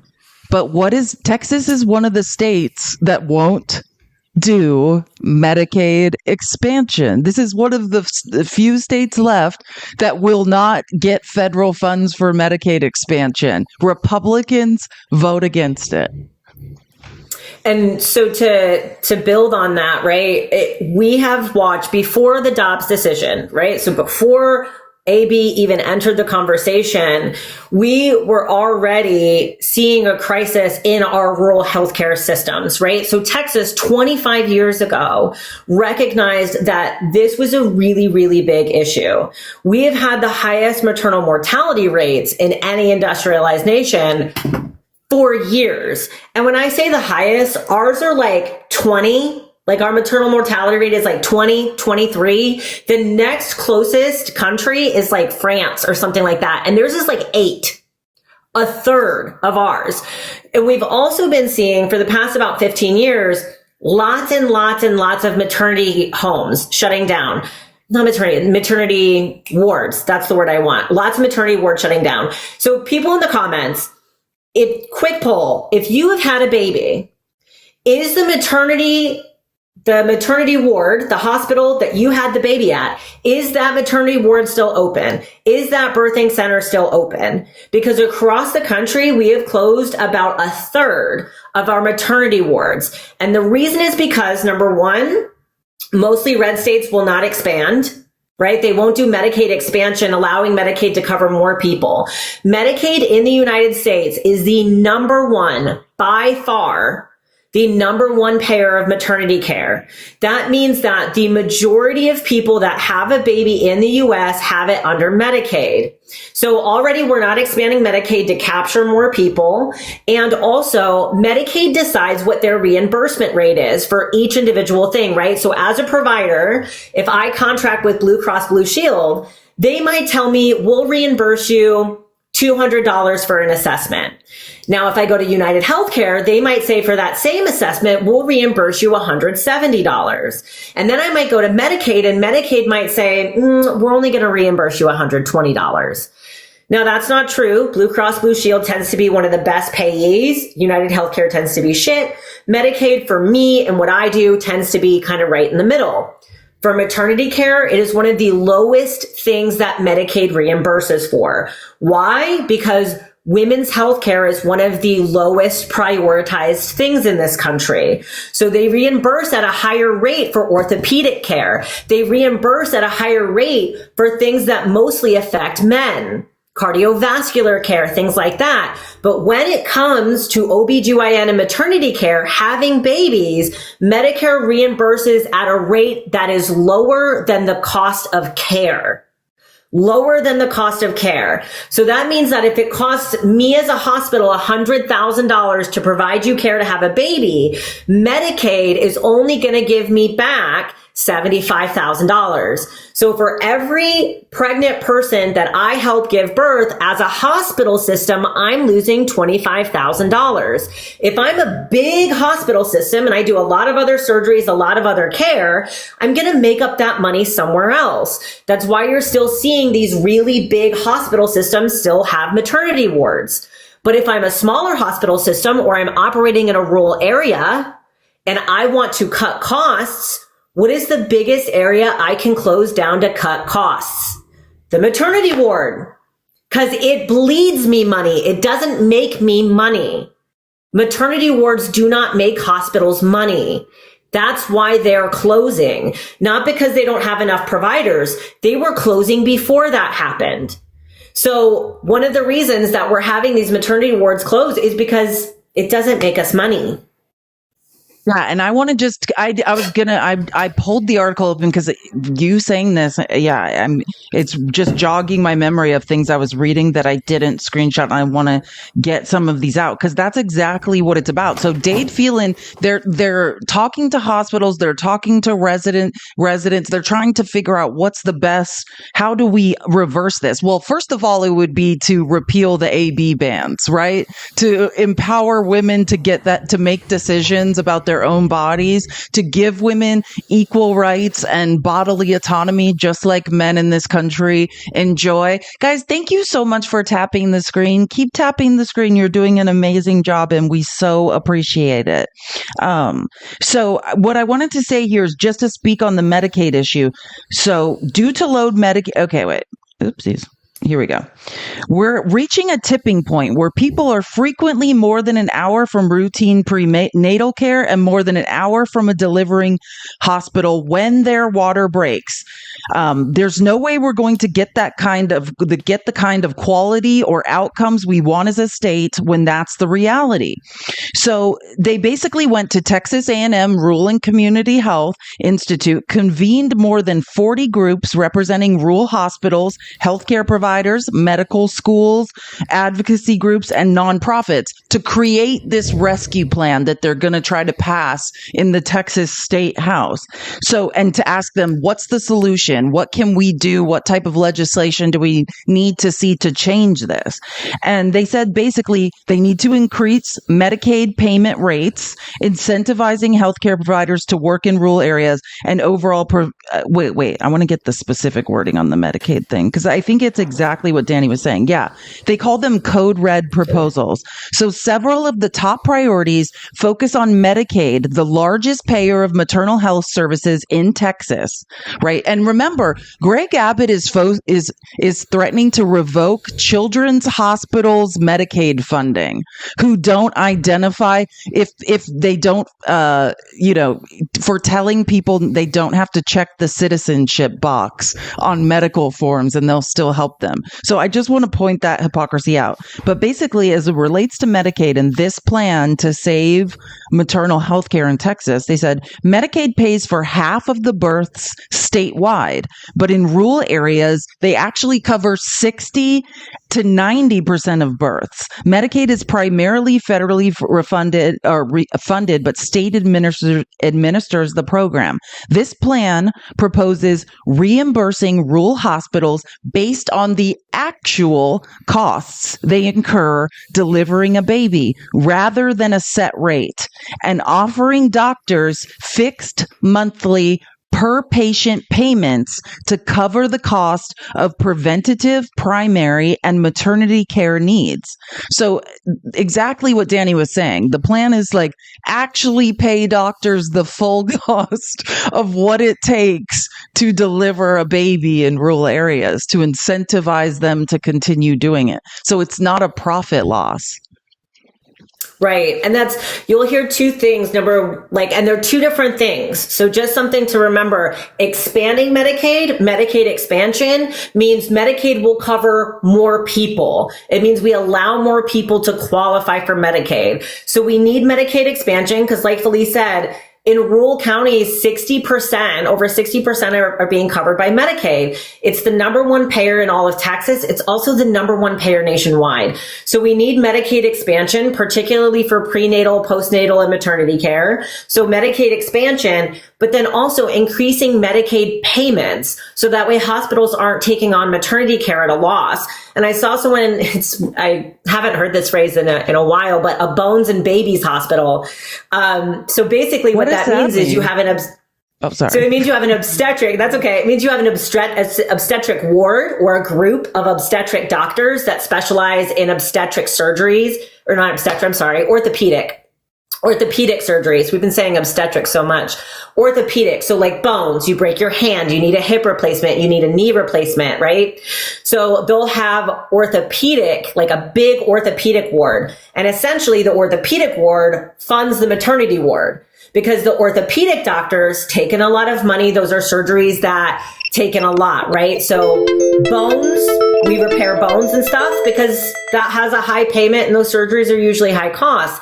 And then you end up using that to offset the cost of the maternity care, which costs you money. So I love learning things. Look how excited I get when I learn something. I love that. I did not know that. And that's so interesting, like that it's a profit loss. And Dani, you were talking about this last week, like how little medical research, you're going to love this, ladies, how little funding even goes to looking into issues that affect women. We were talking about gender affirming care. And I was saying how I have to, occasionally watch the Joe Rogan show because I got to keep my eye on the red pill bros and see what they're up to. And I started noticing the weirdest thing. Did you guys know that all the red pill bros are getting gender affirming care? Like Joe Rogan talks about gender affirming care all the time. Like he's the biggest advocate for testosterone gel and testosterone shots. They're all getting the same care the trans community is seeking, but it's so easy. It comes to them so easily. And Dani was saying that there are like thousands of studies done on like erectile dysfunction and men's issues. And there's like just a few done on women. So I just pulled up because I was like, how many exactly were there before someone's like, you're exaggerating. So between 2008 and 2018, so 10 years, in a 10-year period, we had 8,800 studies on erectile dysfunction alone. 8,800. In that same 10-year period, just so that way I can pull up before anyone gets mad because they're like, that's not the exact number. In the same 10-year period, there have been less than 1,000, only a few hundred studies on women's healthcare, particularly menstruation, anything having like endometriosis, polycystic ovarian syndrome, infertility, fibroids, anything that had to do with the menstrual cycle. We had almost 8,800 studies on erectile dysfunction, which affects 20% of the male population, right? As opposed to only a few hundred studies on menstruation, which affects 50% of the population. And on that, women's startups, like when we do venture funding to fund like our research, or like my friends and I have been trying to start a female focused research lab called 2X Labs. Oh, we can't get funding. I know, right? Good luck getting funding. If we were researching erectile dysfunction, we would get so much money. We would get so much funding. If we were researching low testosterone in men, we would get so much funding. But because we want to research particularly AFAB issues get less than a quarter of the funding as male health issues do. And Far that's less than assigned that. female at birth if you don't know what AFAB is, just to make sure that we're all on the acronym lingo. Yeah, I mean, that's how infuriating is that? And they're like, hey, women need to have more babies. All these childless cat ladies. It's not even, you guys won't dedicate research to our health. You won't do medical studies. You won't fund doctors like Danielle who want to do this research and learn more and figure out how to help women. Women are unalive. The maternal mortality rate is increasing. Infant mortality is increasing. Preterm births are increasing. The birth rate is dropping. And that's women's fault because we're childless cat ladies. Make any of it make sense. Yeah, so a 2021 study showed that in 75% of cases where a disease impacts one gender, in 75% of cases, the research funding will favor men. So the money will go to men. Twice as much funding every single year goes to diseases that affect men compared to those that mainly impact women. And 64% of medical interventions disadvantage or harm women in some way due to lower effectiveness because we didn't start researching, we didn't include female bodies in medical research until 1993, y'all. 1993, which means penicillin researched on male bodies. Drugs that came out before 1993 researched almost exclusively on male bodies, right? So Google when your medication was approved by the FDA. If it was approved before 1993, you can almost guarantee it was only researched on the male body. It wasn't researched on the female body. So one of my great examples of this is Ambien. If y'all remember years and years ago, this was, I mean, to be fair, it was like in the 2000s, but Ambien came out and there were all these stories about people driving on Ambien, eating on Ambien. They would find their fridge open. They would wake up and find like laundry and they'd be like, what the heck happened? The majority of those cases came from women. Why? Because, and Felice experienced it. They found me face down my freshman, I can't remember my year of some year of college, down the hallway, like a chalk outline in an unaliving, just laying there. And they're like, what are you doing? And I'm like, I don't know. Like I would call people and have like hour-long phone conversations and be like, I have no idea what I'm doing. Why? So the reason that happened, and it disproportionately affected women because they only researched Ambien in men. They didn't research it in women. So then they thought, well, we'll just give women the same-ish dose that we give men, right? We researched it at this dose. Now, it's not because women have smaller bodies. What they found is because of the way the drug is metabolized in women. It's the same thing as alcohol. AFAB bodies, female bodies, metabolize alcohol differently. It does have a little bit to do with body size, but also we literally metabolize alcohol differently. Same thing as Ambien. So what do you know? Had they researched it in female bodies, we would have found that female bodies need about half to 1.25 the dose that male bodies need. But what they did instead was saying, they're like, oh, it's about the same. Just give them the same thing, right? It'll be the same. Meanwhile, all of these people are driving their cars or, like you said, Felice, found face down, right? And that's an example. When you go, what are the symptoms of heart attack? People in the comments, like, you generally know the symptoms of heart attack, right? Oh, it's pain in the left arm, radiating down. You feel like you have an elephant sitting on your chest. Those are the male symptoms. Those are the male symptoms of heart attack. The female symptoms are different. What are doctors taught in residency? Usually the male symptoms. What are they? Can you tell me right now? So everybody's a little bit different. It depends also. There's different types of heart attack, right? So oftentimes women don't always get that radiating pain down their arm, but they'll experience some jaw pain, like maybe some pain in their jaw. And they might have that feeling like an elephant is sitting on their chest, but often what they feel is chest constriction. They feel like they can't quite take a deep breath. And they'll say, do you have pain between your shoulder blades? Is also another one. Someone said pain between your shoulder blades, right?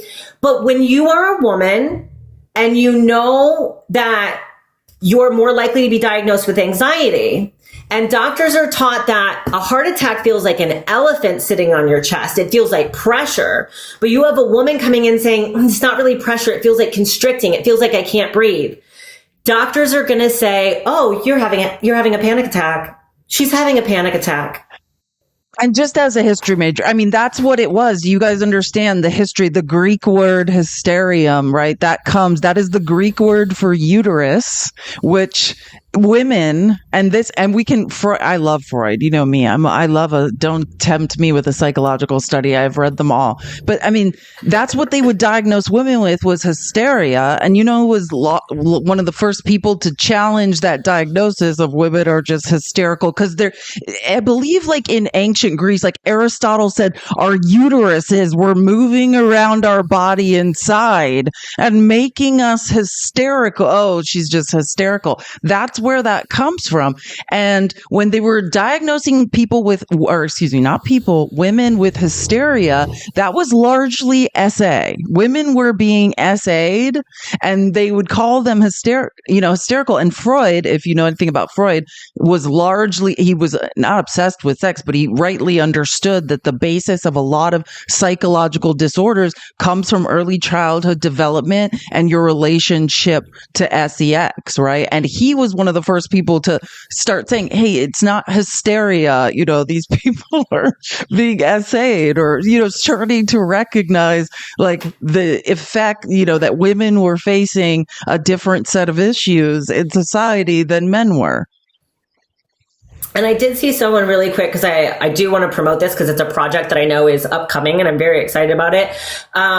Someone had said that particularly how symptoms affect Black people and the way that our healthcare system does not research things on Black skin, Black bodies, things like that. Yes. That is a big issue.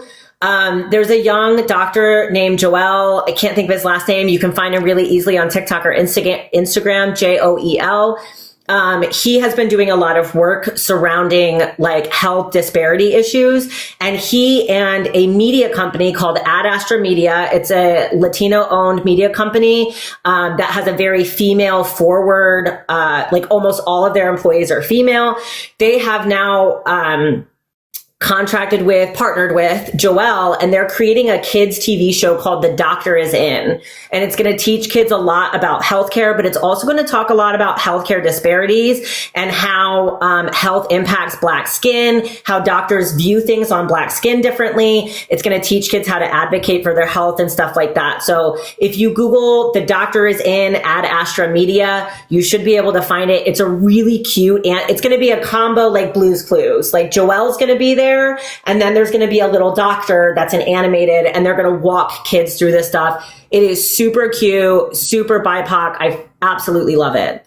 Almost makes me want to cry. That is amazing. That is so needed and so amazing. God, it's about time. See, that's the thing about the internet. It's such a double-edged, you know what I mean? There's such good things that come of it, and also so many bad things.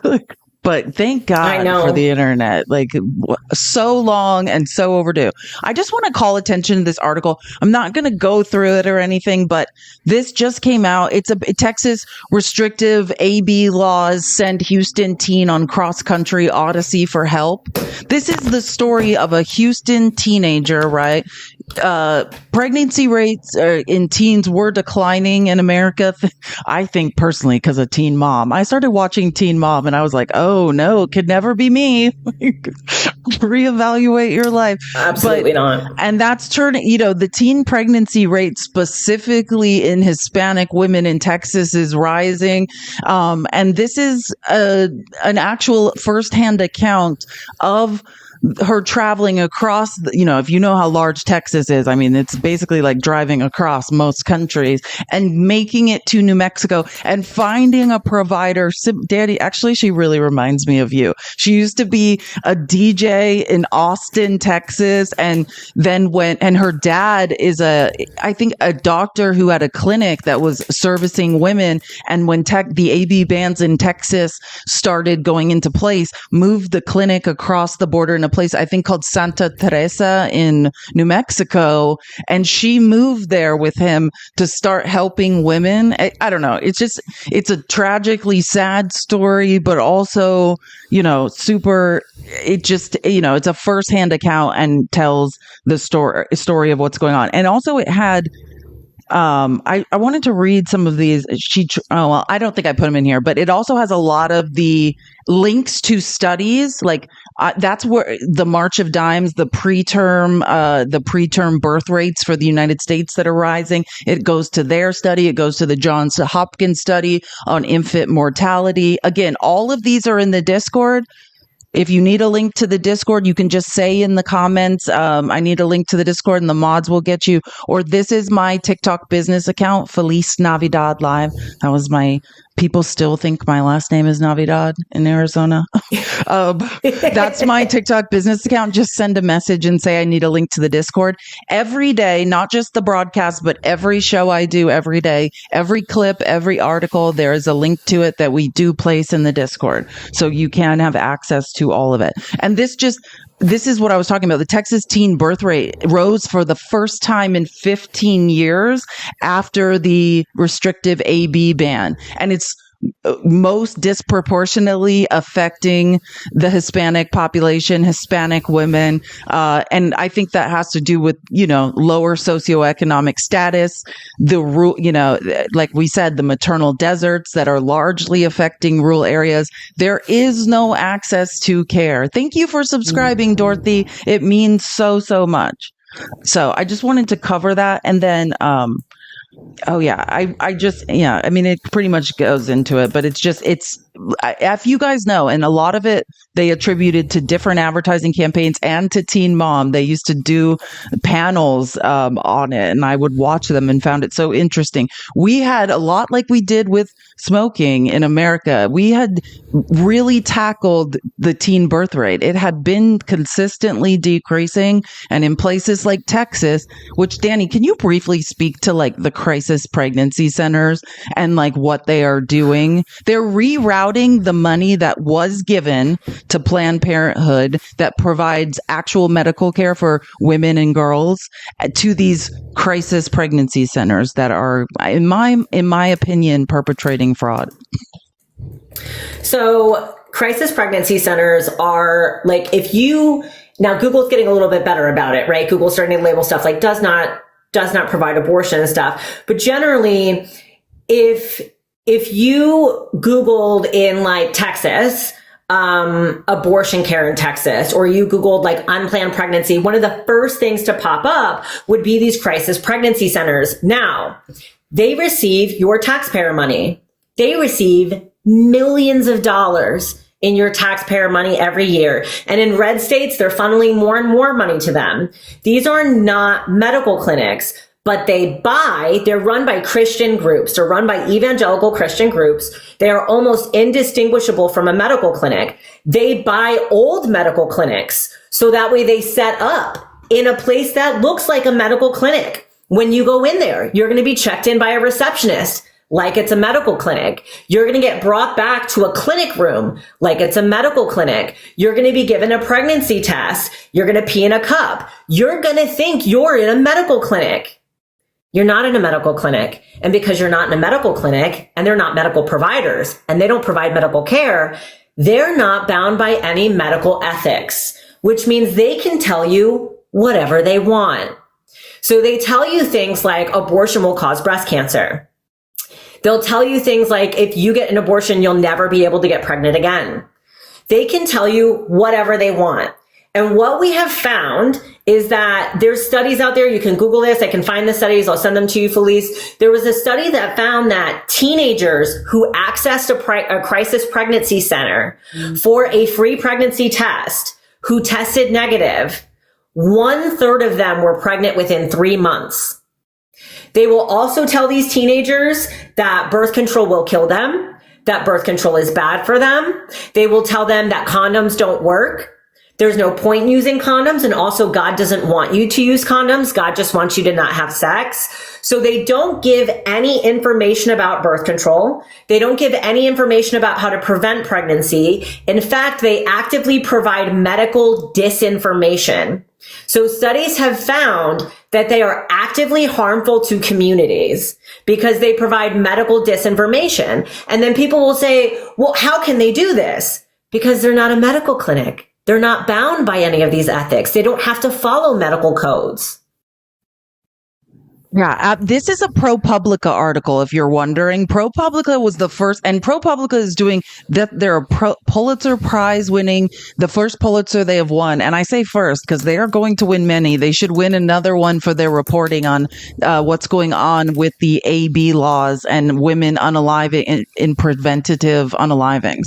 But this is another great investigative journalism piece they did. They're following the money, which is our taxpayer dollars, right, that are now being redirected from actual women's health care that is run by actual doctors. You know, you have to be a nurse or a real doctor to work at Planned Parenthood. You have to provide real medical services.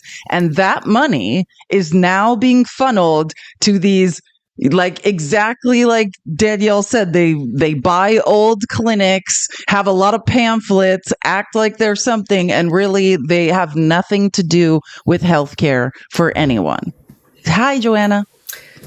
Hey, isn't it crazy that it's not the actual Christians, air quotes, that are the ones actually out here doing the Lord's work, air quotes? Yeah, it's disturbing.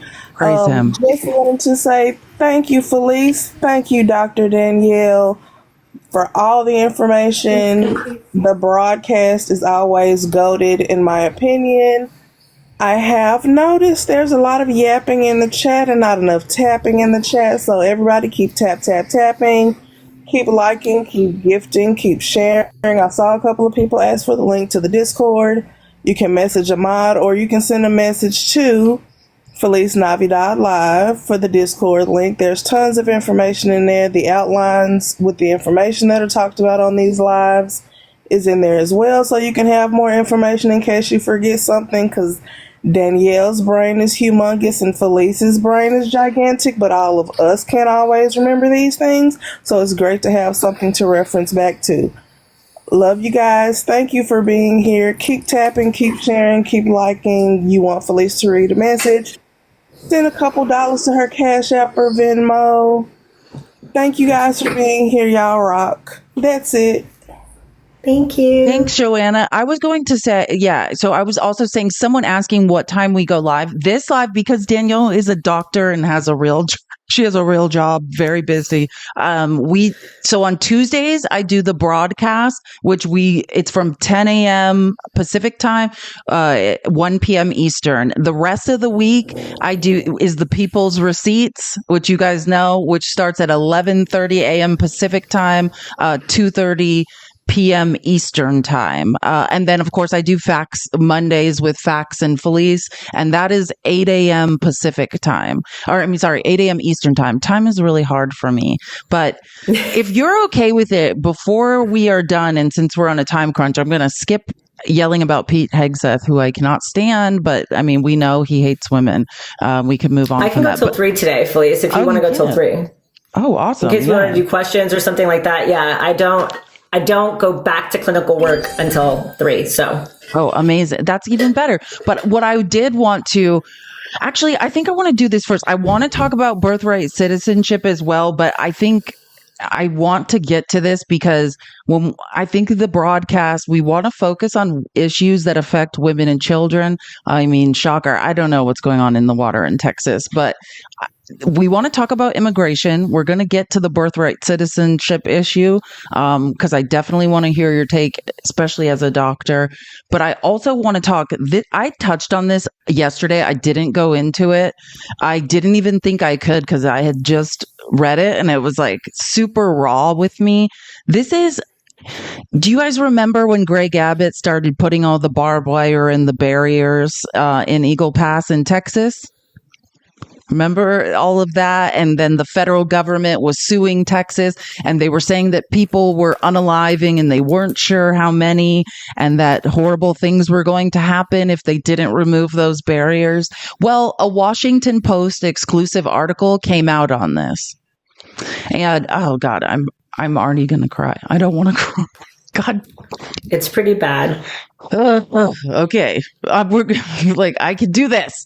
Anyways, so a Washington Post exclusive, and again, if you need a link to the Discord, all the links to these articles, but this is the title of the article: Border drownings rose as migrants rushed to cross and Texas clamped down. I just want to go through this story because I think it's so important to.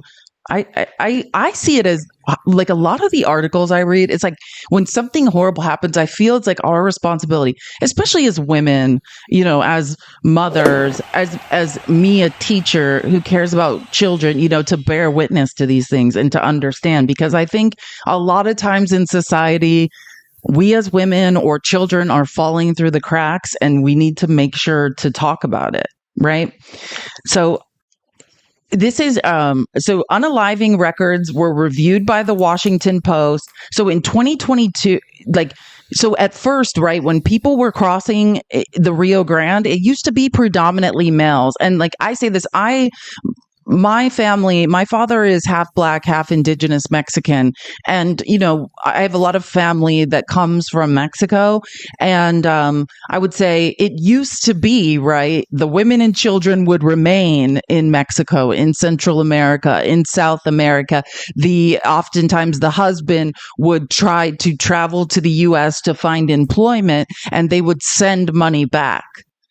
But as a result of what has happened because of the U.S., let's just take responsibility for what we've done. When you hear the phrase root causes of immigration, that's us. That's what we've done, right? That's what our CIA has done. That's what capitalism has done. That's us stealing natural resources and exploiting slave labor in third world countries. That's us putting economic sanctions and essentially turning people's ability off to make money and to survive in countries. That in turn increases crime and things like trafficking, and that disproportionately affects women and children. And the situation has become so dire south of here, it's largely in part due to us, that now women and children cannot remain where they are and have finances sent back to them. It's no longer safe. So more women and children are making this journey than ever before. And I just want to say, so I'll just read this part and then I'm going to tell you, I'm going to tell you guys a story of a family. But in 2022, women made up nearly 22% of all unalivings, higher than any of the other years examined. At least 75 children drowned in the river from 2017 to 2023. Children. Texas is a great place for women and children, right? We're going to protect women and children whether they want it or not. Data shows that is not what is happening. And that's why, Dani, I'm so glad we're doing this show. Like I said, it's our job to call this stuff out and to educate people about what's going on. Like when I feel desperate a lot, and I think, what can I do to make a difference? And I think this is what we can do, right? And hopefully as this goes on, and in partnership with Joanna and Chrissy and Fee and our great mods that we have, we're going to figure out, hopefully, and know that we're looking for opportunities. So if you have one as well, to turn this education into action. So if anybody knows of ways we can get involved in things locally, we can fundraise, whatever it is, we are open to those ideas as well. So I just want to get through some of these numbers, and then I'm going to tell you a story. So the Post and its partners, right? And this is mind-blowing. This is disturbing. So the Washington Post, non-governmental organizations, there's a network of people that work along the border. They're talking to government organizations as well, and they have documented, right, from 2017 to 2023, there were 858 migrant drownings in Texas, right? from the same period of time, the U.S. Customs and Border Protection has 587 drownings. And which they're not disputing, right? They acknowledge that their data is incomplete. The government does, that they're trying to track it. But that is a huge disparity when non-governmental organizations and media who are working with morgues to track migrant drownings, and we're off by nearly half.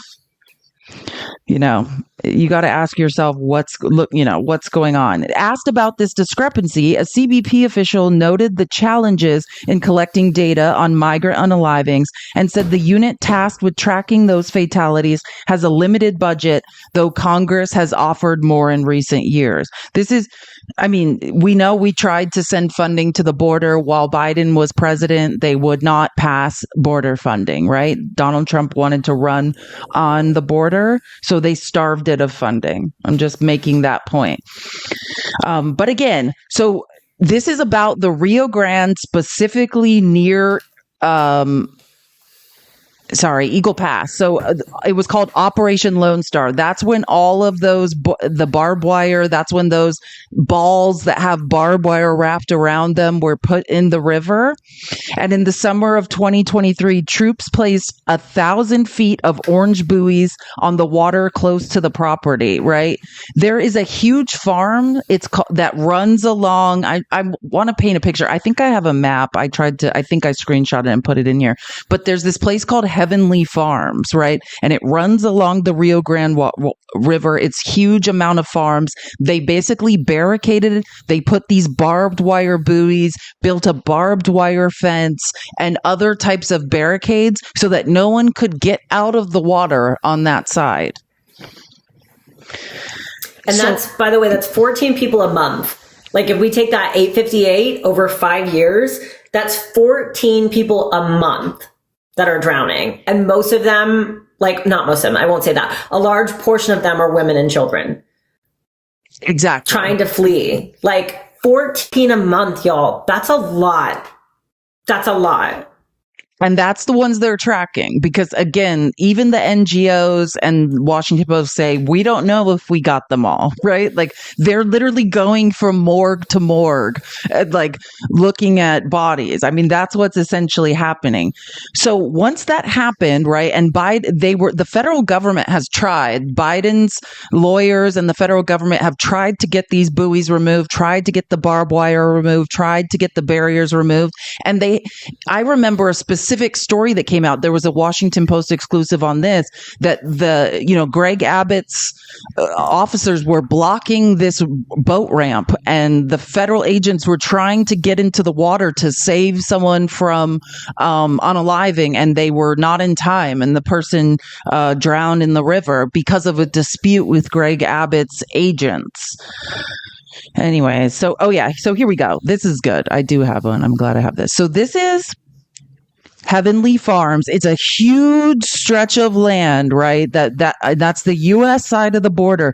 And this is from 2017 to 2020, 21 to 23. So this blue line you're seeing, the dots, this is where the most drownings are occurring, right? You see right here, there's from 2017 to 2020, there was a few drownings, but then from 2021 to 2023, that's when the fence went up.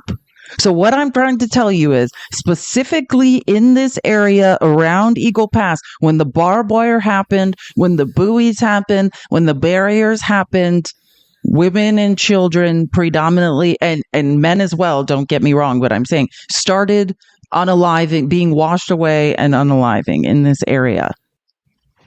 And as the article says, the article specifically mentions the fact that a lot of people, we don't, just like the maternal mortality stuff, we don't know how many people are unaliving due to these abortion bans.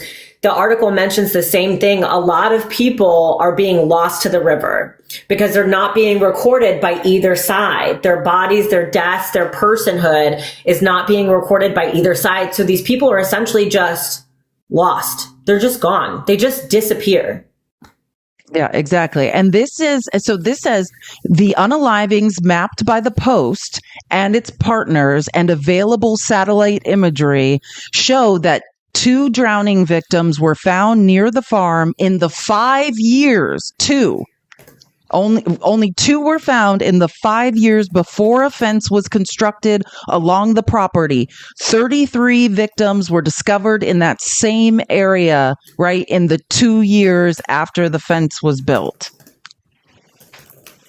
And this, I just wanted to show you, this is an example of what these buoys look like. They're covered with barbed wire, right?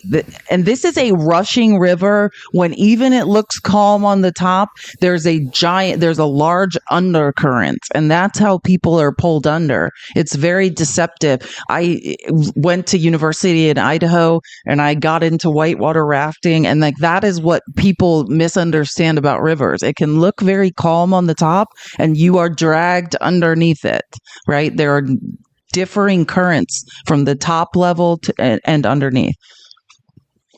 I have to wonder too, this is something that we've and this is purely speculation at this point. I will say that out loud before anyone gets mad. This is purely speculation, but we know that these Republican states like to copy paste each other in terms of legislation. Something that was introduced, I think just last week, Missouri Republicans introduced a law that's now working its way through, and it offers people $1,000 for each undocumented immigrant that they turn in. So for each undocumented person that they turn in that leads to an arrest, you get $1,000. It's $1,000 bounty hunting, of course, right?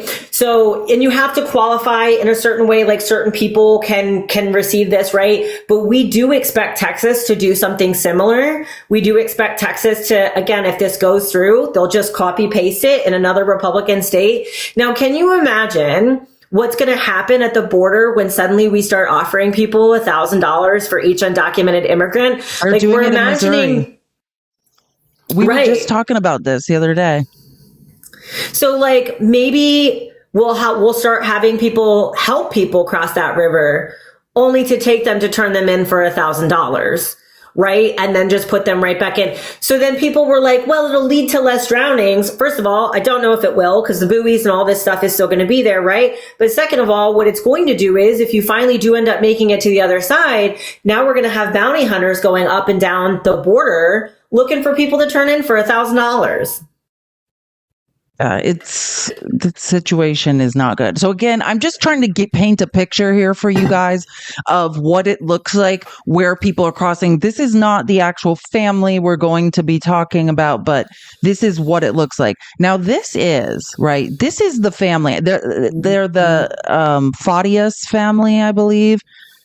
Right. This is they traveled. They started in Venezuela, right? And I talk about this all the time. When I disappeared into South America, I spent time in Venezuela. That is the top 2 countries immigrants south of here are coming from are where? Cuba and Venezuela. Why Venezuela? These are the top 2 most sanctioned countries by the United States. We turned off their economies, right? There is no way for Venezuela to make money, to trade, to do anything. So because of that, there's no economic opportunity, an increase in crime. And first, the Farias family went to Peru, right, which I also lived in, but realized quickly there's no economic opportunity there. And they decided to make the trip from Peru to the southern border to look for economic opportunity, right? They had 2 kids. One's name is Angelica, or Angelica. I'm not sure how they pronounce it, but that's how my cousin pronounces her name. And another one, I can't remember the son's name. I believe it starts with an S though. And he was around 11. So again, the journey from Lima to the U.S. border is very difficult. There's the Darien Gap. That is a crazy jungle, but more importantly, it's a jungle where illicit substances are moved, as well as human trafficking by cartels. So, by the way, we're one of the biggest consumers of those drugs being moved. They're moving them to the U.S. because we are the market for it. Exactly. Consumption. We are the consumption.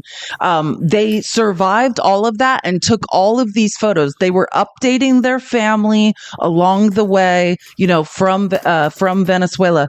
They reached the Mexican border. It's literally almost the year anniversary, right? On November 18th, 2023. is when they arrived at the border.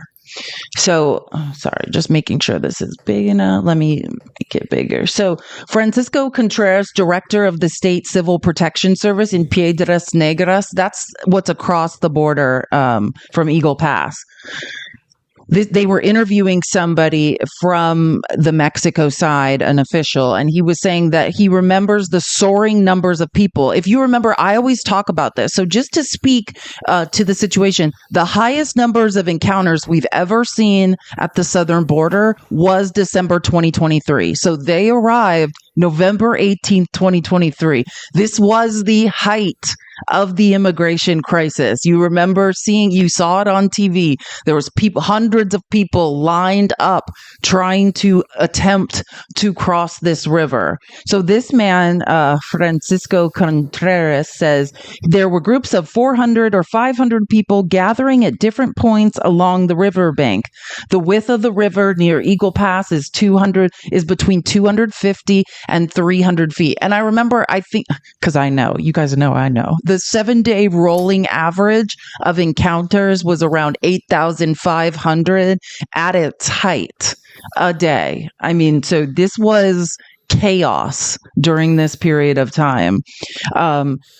His team and Mexico's migrant rescue squad, Grupos Beta, so like Beta Group, were repeatedly called to help pull screaming children and splashing adults from the water. He said they performed CPR on too many people to count.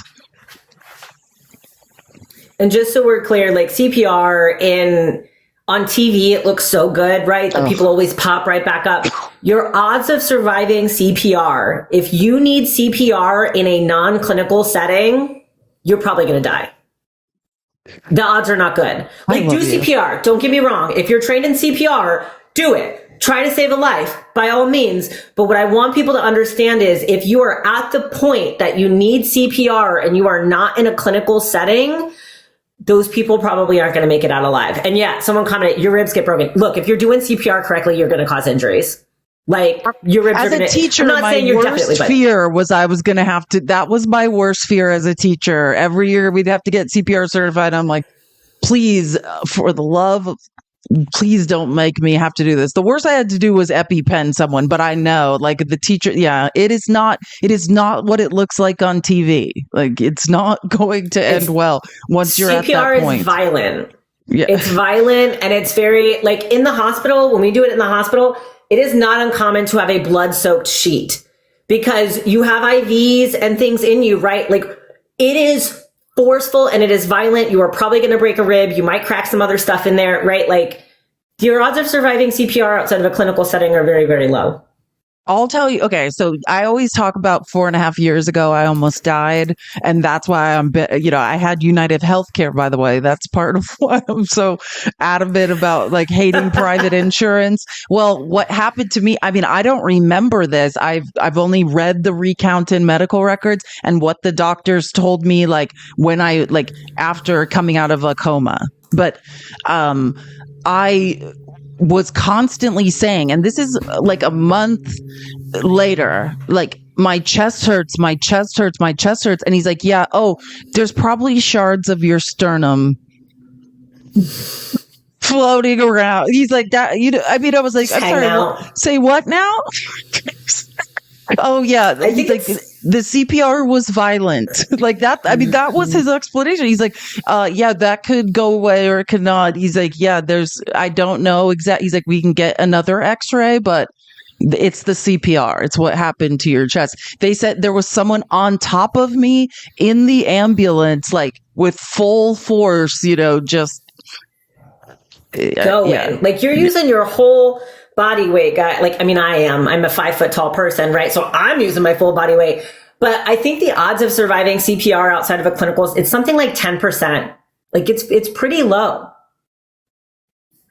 So when they're saying we can't even count the amount of people we were doing CPR to, you know what I'm saying? Many people unalived in that river. Again, this was the height of immigration. So, yeah, this is, again, trigger warning. Maverick County Sheriff's Office incident report of the Farias family drowning states that 14 to 16 people were, quote, visualized to have been taken by the river's strong current.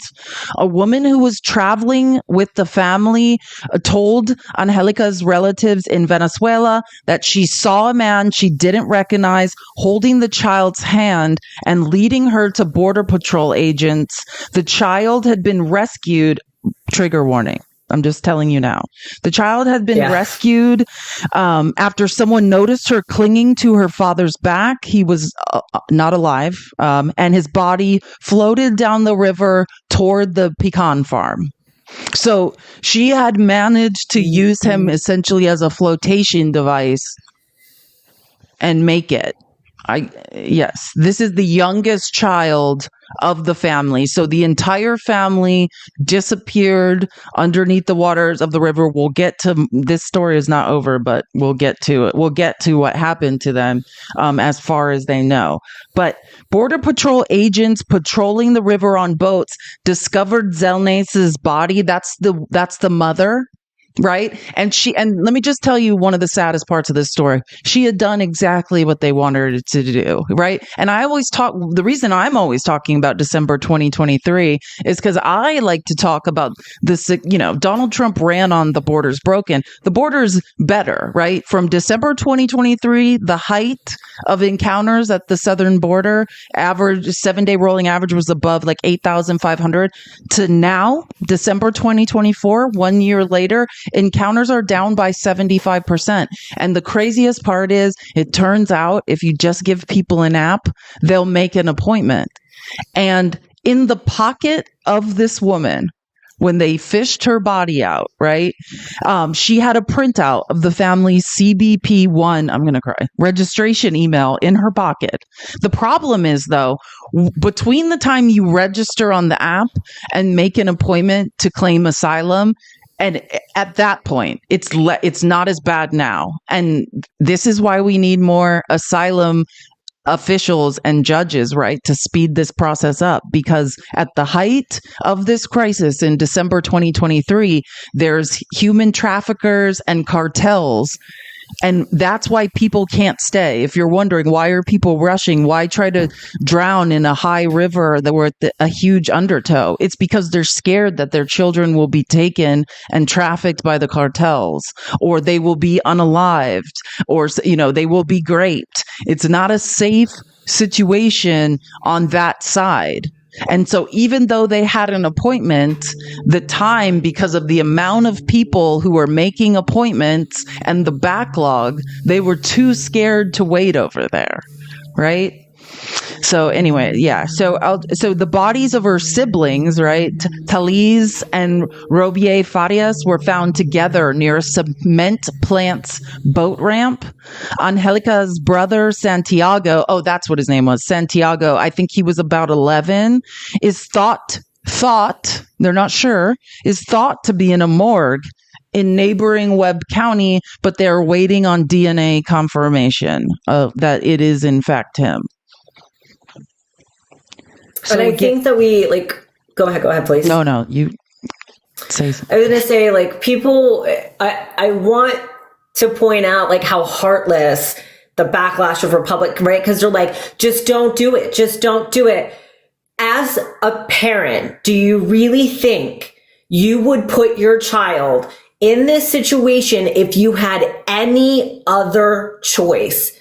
If you had any other choice, if you're standing on a river and over here is really fucking bad, it's really bad, and you're in fear of your and your child's life, and you look at this river, and I'm not just talking about the people that are trafficking and stuff like that. I'm talking about the situation that these people often find themselves in Mexico, right? The fact that they have picked up their family, left their home, left their people, left their language. That means that over here, it was bad enough that they were like, yes, risking my life and my child's life is better than whatever the hell's on the other side of this.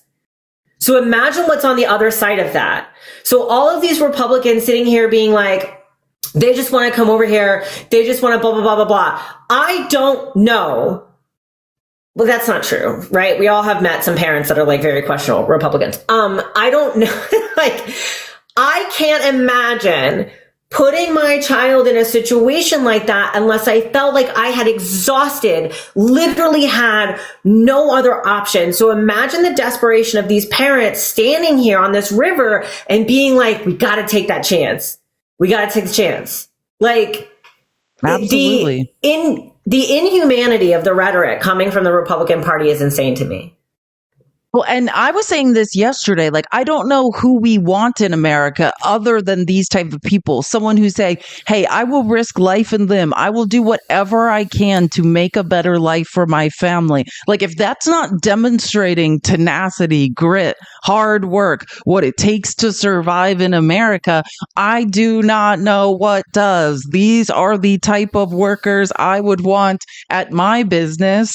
Like, I mean, and they said in this article, which I don't think I screenshotted it or I didn't show you guys, but this article is like burned into my memory and it's a very long article. And that man who was saying that it's too many to count. They were interviewing someone on the Mexico side, the Piedras Negras, and asking him, how many people have he's saying it's too many to count. People I've attempted CPR on. And wait, I forgot what I was going to say. I can't remember, but it was going to be important. Wait, I love that we both do that. Like our brains get hijacked for a second. We're like, wait a minute. Where was I? It's really important too. I'll remember in a second and I'll just repeat it. But yeah. And so I think someone in the comments asked the whole family unalived. Yes, the whole family was unalived in the river except for Angelica. So the family, and if you remember, they're documenting their trips. They're taking photos. They're sending them to family and updating them that they were okay.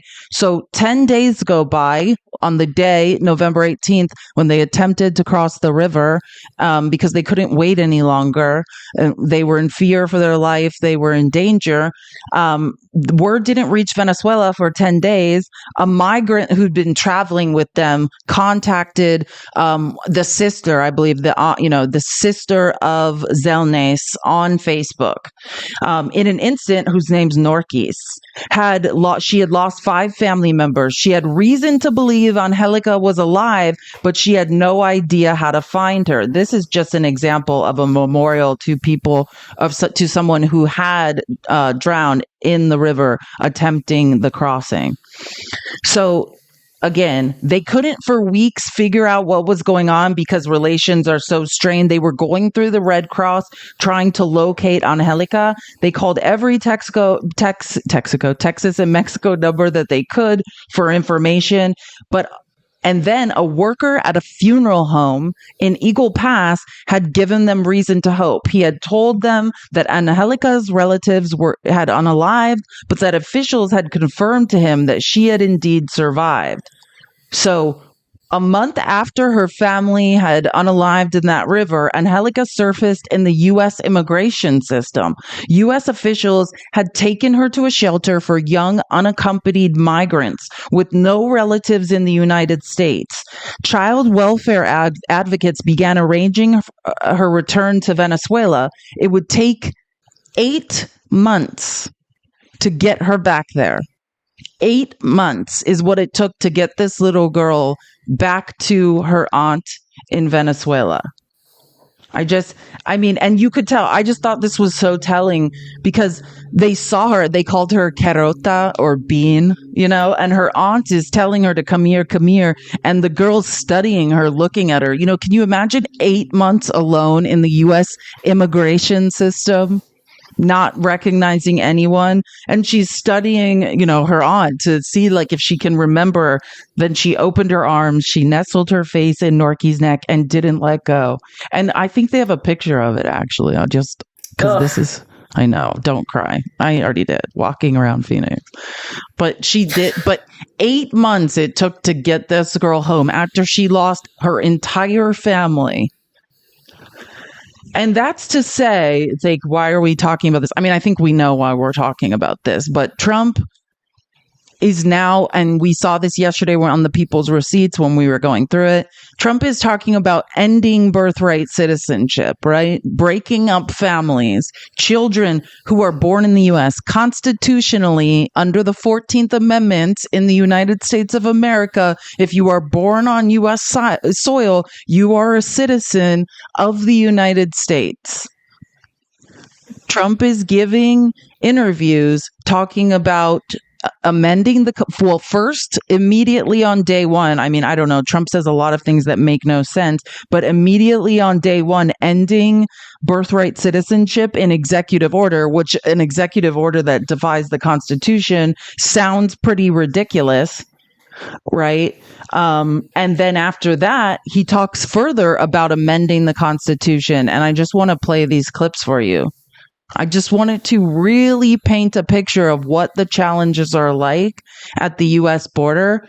And again, we talked about this a lot yesterday. I think about all the time as a teacher, as an educator, how can I explain to people how important immigration is to the United States? This is not about us having a heart. I mean, this story pulls at heartstrings, right? But it's not about that.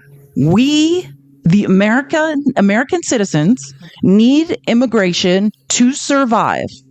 For your continued survival, you need immigrants to come to this country and work. Whether that's through work visas or as undocumented immigrants, it really doesn't matter. The birth rate is declining. The boomer generation is retiring at a very fast clip, right? We are not making up the boomer generation with able-bodied workers. The only way to supplement our economy and keep our economy operating at full capacity is with supplementing our workforce with immigration. Now, just to address quickly the argument about, oh, it's a drain on our society. That's just a lie you're being told, right? If we speed up the asylum process, right, that handles the problem in sanctuary cities. That's just because we need more immigration judges. We need more officials so we can stop the backlog of asylum cases, right? That's a strain, but that can be fixed with funding. What people in America don't understand about what immigrants are doing for us is that these people are working, right? They have something called ITIN numbers. They are paying into, what is it? Social Security and Medicare every day. These are undocumented workers, pay in and will never take that money back out. We have 10 million to Trump says 20 million. I'd say it's somewhere between 10 to 13 million people on the high end contributing to our retirement. They will never take the money back out. They're just here helping us retire. If we lose that 10 to 13 million people who are paying into our retirement fund for free, we are effed. I don't know how else to say it. And I could give you other examples of how they contribute to society, right? And actually, maybe I will show you a video after, but I want to play the clips of Trump talking about ending birthright citizenship. Yeah, keep tapping the screen. Tapping is clapping. We so appreciate your support. Please gift Dr. Danielle. And thank you guys so much for being here. And try next week, try to tell 5 people about the show. Please invite people. Because of the nature and the subject matter of what we talk about, it may not always be pushed to the For You page. So we may have to rely on grassroots, good old fashioned word of mouth to grow the size of the show. Who have mixed 4 million families in America who have mixed immigration status. So I'm talking about parents who might be here illegally, but the kids are here legally. Your borders are talking about separation. Yeah, well, I mean, there are 2 aspects to this. Your borders are, Tom Homan said, they can be deported together. Correct. Is that the plan? Well, that way you keep well, I don't want to be breaking up families, so the only way you don't break up the family is you keep them together and you have to send them all back. Even kids who are here legally? Well, what you got to do if they want to stay with the father? Look, we have to have rules and regulations. You can always find something out like, this doesn't work, that doesn't work. I'll tell you what's going to be horrible.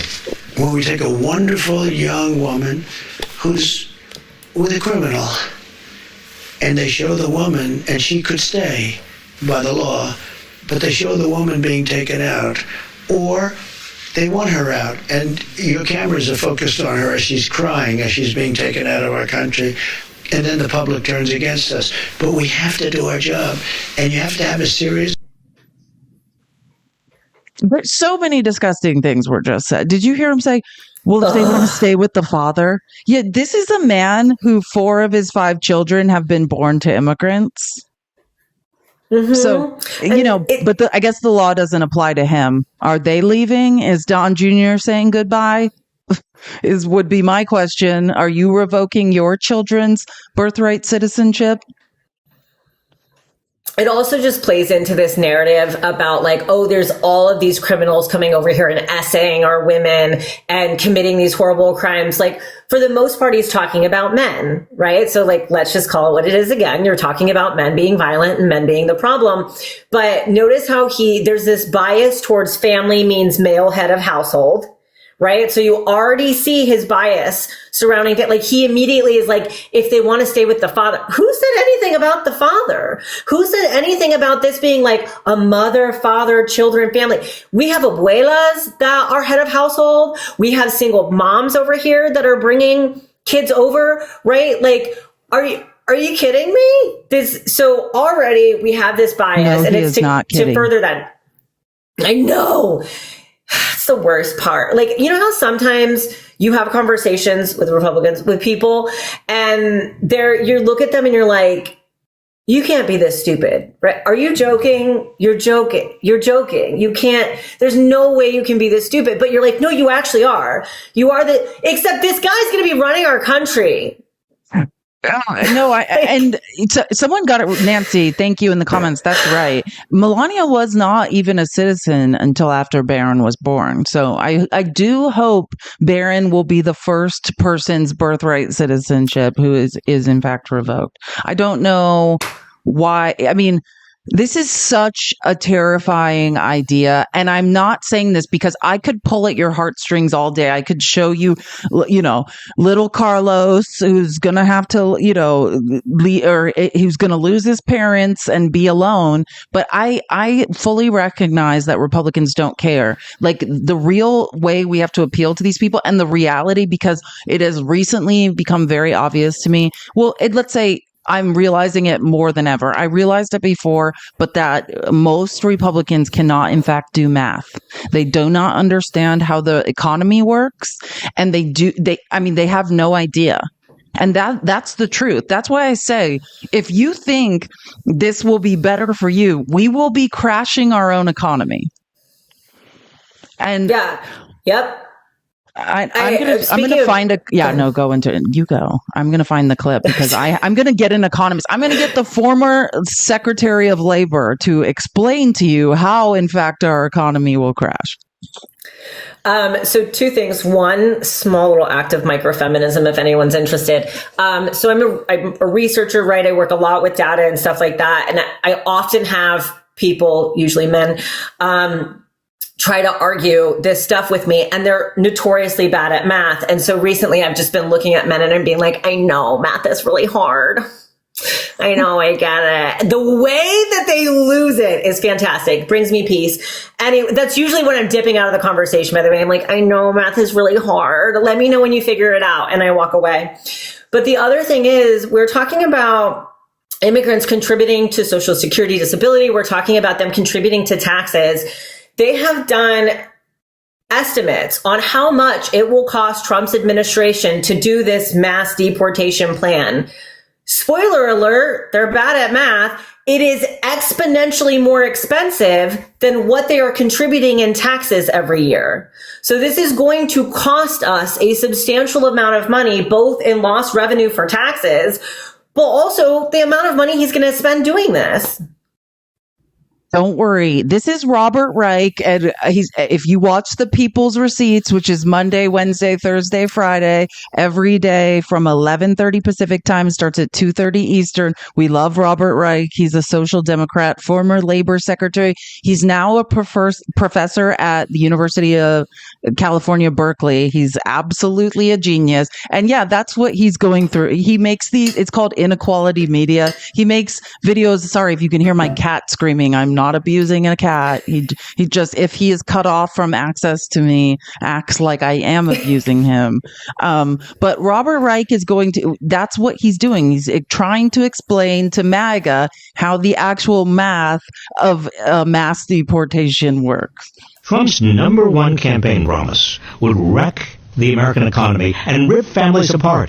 Will carry out the largest domestic deportation operation in American history. Trump has promised a mass family separation campaign to deport what he claims are up to 20 million undocumented immigrants. This would be both a humanitarian catastrophe and an economic disaster. Undocumented workers do some of America's hardest, most essential jobs most Americans don't want. They grow our crops, process our meat, build our homes. Guys, clapping is tapping. Keep tapping the screen as Robert so kindly educates us. Undocumented workers do some of America's hardest, most essential jobs most Americans don't want. They grow our crops, process our meat, build our homes, take care of our sick and elderly, and haul our trash. It's estimated that 3/4 of all undocumented immigrants in the workforce are essential workers. Roughly half of America's farm workers are undocumented. If they were to suddenly disappear because they were deported or went into hiding, we could face a national food shortage. Over 1.5 million undocumented immigrants work in construction, often as day laborers. Losing them would result in immediate project delays and fewer available houses. That means higher rents and more expensive homes. The food service, hospitality, and caregiving industries also rely on undocumented workers who do some of the lowest paid yet most crucial jobs. And the cost of the deportation itself is hard to fathom. Estimates range from $40 billion to $600 billion. And don't forget the lost tax revenue. Undocumented immigrants pay roughly $12 billion a year in taxes, much of it going to programs they themselves can't benefit from because of their undocumented status, like Social Security. Even worse is the humanitarian crisis this would create. Trump proposes using local law enforcement for his ethnic purge, and even deploying the military within the United States. This would turn America into a permanent police state, with authorities going door to door looking for undocumented people to haul away. It's estimated that 1 in 15 people in the United States lives in a mixed status household, where some family members are U.S. citizens or legal residents, and others are undocumented.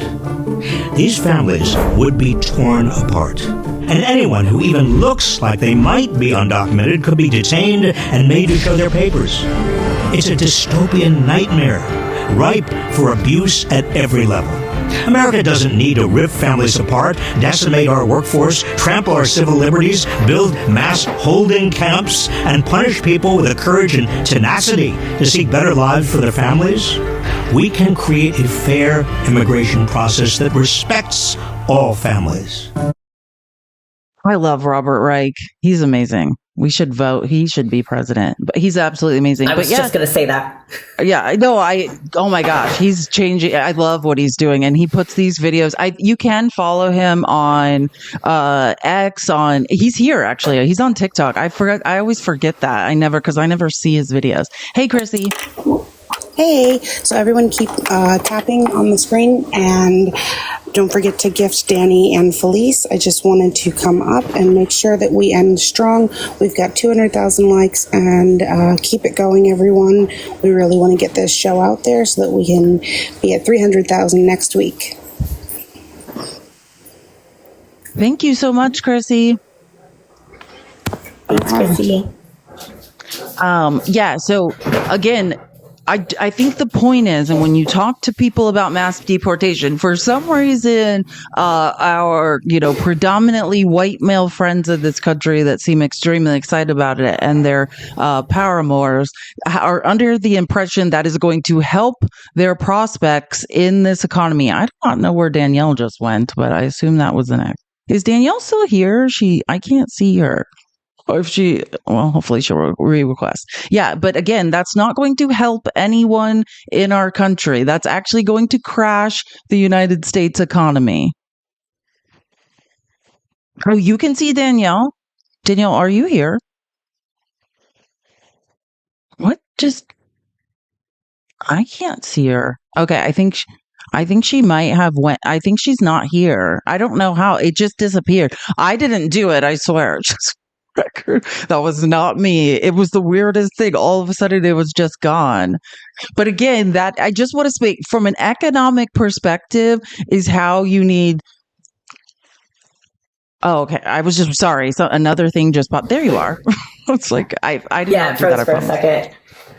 But yeah, I'm from also an working with my economic, dog, we need so to. if I y'all think we hear need things. to. Okay, cool. I think we need to appeal to Republicans from an economic perspective because I don't think we can count on anybody to care about anyone who's brown or black in this country. But truly, for our own survival, if we want to continue having the number one gross domestic product in the world, if we want to maintain that, if we want to have a successful economy, then we need immigrants. We need immigrant labor. We need a pathway to citizenship. We need work visas. That's what we need. What we need is to encourage people to be documented. And that's not by threatening them with, hey, we're shipping you out of here. That's by saying, hey, we've decided that we value your work. You've paid into Social Security and Medicare for so long. There's a pathway to a work visa for you. Would you like to continue working here? We would love to have you. That's the process to documentation. If you don't want to have millions of undocumented people in this country, then we have to create legal pathways for them to do things the right way. And the CBP app is a great example. It turns out if you just create an app, people will make an appointment. But we have to have enough workers so we don't leave people on the Mexican side of the border vulnerable to cartels, to trafficking, to violence, to robbery, to grape, to SA, to all sorts of horrific things. Because when they're under pressure and unsafe, then they're going to attempt things that are illegal because they have no other choice. So I think that's why I wanted you guys to hear that story, is because it's not that people are just like, you hear it from the Republicans, you listen to Fox News and they're just like, these people are just criminals who want to commit crimes. These people are looking at, hey, I'm either going to drown in this river or I'm going to be trafficked, beaten, mugged, unalived over here. I can stay in my home country. There I'm going to be the victim of violence, or I'm going to have to watch my children starve to death. What we have are people facing unimaginable consequences and odds and overcoming them. I don't know who else you'd want to hire to work at your business. I literally don't know. I use this analogy a lot, and some people are going to get upset. So just sometimes get upset by this. But again, I think it's a really good analogy to kind of show the choice that we're making. So I use this analogy to explain self-unaliving, right? When people are saying, like, I don't understand how someone can get to that point. So if you perspective, I use this analogy for this, but it also works really well in terms of an analogy for like someone standing at the border, right? And determining whether or not to leave their country to come here and risk their life to come here or risk their life staying. It's been enough time now. Most people remember 9/11, right? Most of us here remember 9/11. Do we all remember that footage of people jumping out of the building?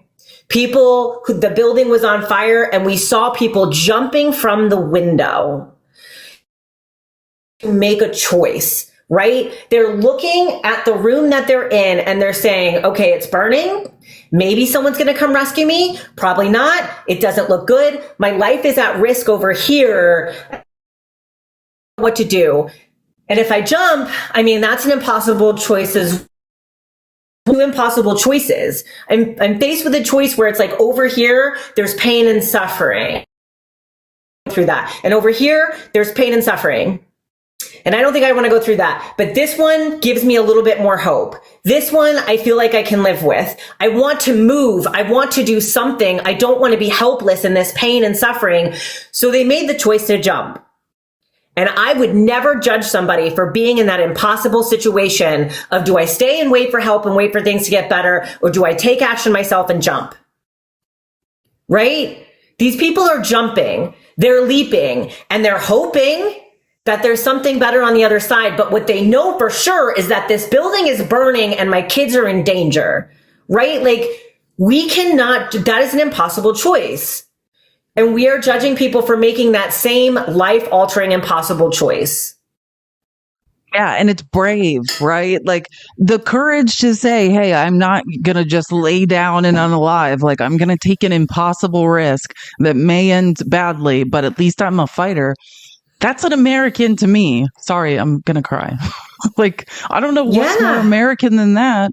Like, it's pretty American. Do you want to do like 15? Does anyone have any questions or comments for the last 15 minutes? I don't want to end on that. Like, that's pretty dark stuff. Like, if we have anyone that has questions or comments, we do have a hard stop in 14 minutes, but we do have 14 minutes of time if people have questions for Danielle about anything we talked about too. It doesn't necessarily have to be about immigration, or you have a comment or, a thought-provoking something to add, that you're more than welcome to come up, because I don't want to end on something so sad. Oh, there's Chrissy. Hey, Chrissy. I was just going to say that I work. There's a really wonderful gentleman who does the lawn care. He is a U.S. citizen. He has a bit of a strong accent, a Latin accent, but I was talking to him the other day, and he looked at me and he said, we were talking about immigration and things, and he said, oh no, I don't have to worry. I've got my passport right here. And I was like, what do you mean you've got your passport right here? And he said, oh, I carry it with me everywhere in case they stop me. And I said, but you're a U.S. citizen. And he said, yeah, but that doesn't matter. My skin is brown. If they stop me, if I don't have this, then they can just put me somewhere until I can prove it. And he said, this way, it just fixes it. And it broke my heart into pieces that's what we're doing. That's what we're doing to people, is we're making them afraid to walk around the place that they live. That was my comment. Legally, yeah. Yeah, I mean, and don't think that that's recent. I just want to be clear. My own relatives, my indigenous Mexican family has been doing that for decades. If you're SB 1070, I like to say in Arizona, we have already done this. We already did this. It was already declared unconstitutional. One of Donald Trump's pay for pardon recipients was Sheriff Joe Arpaio.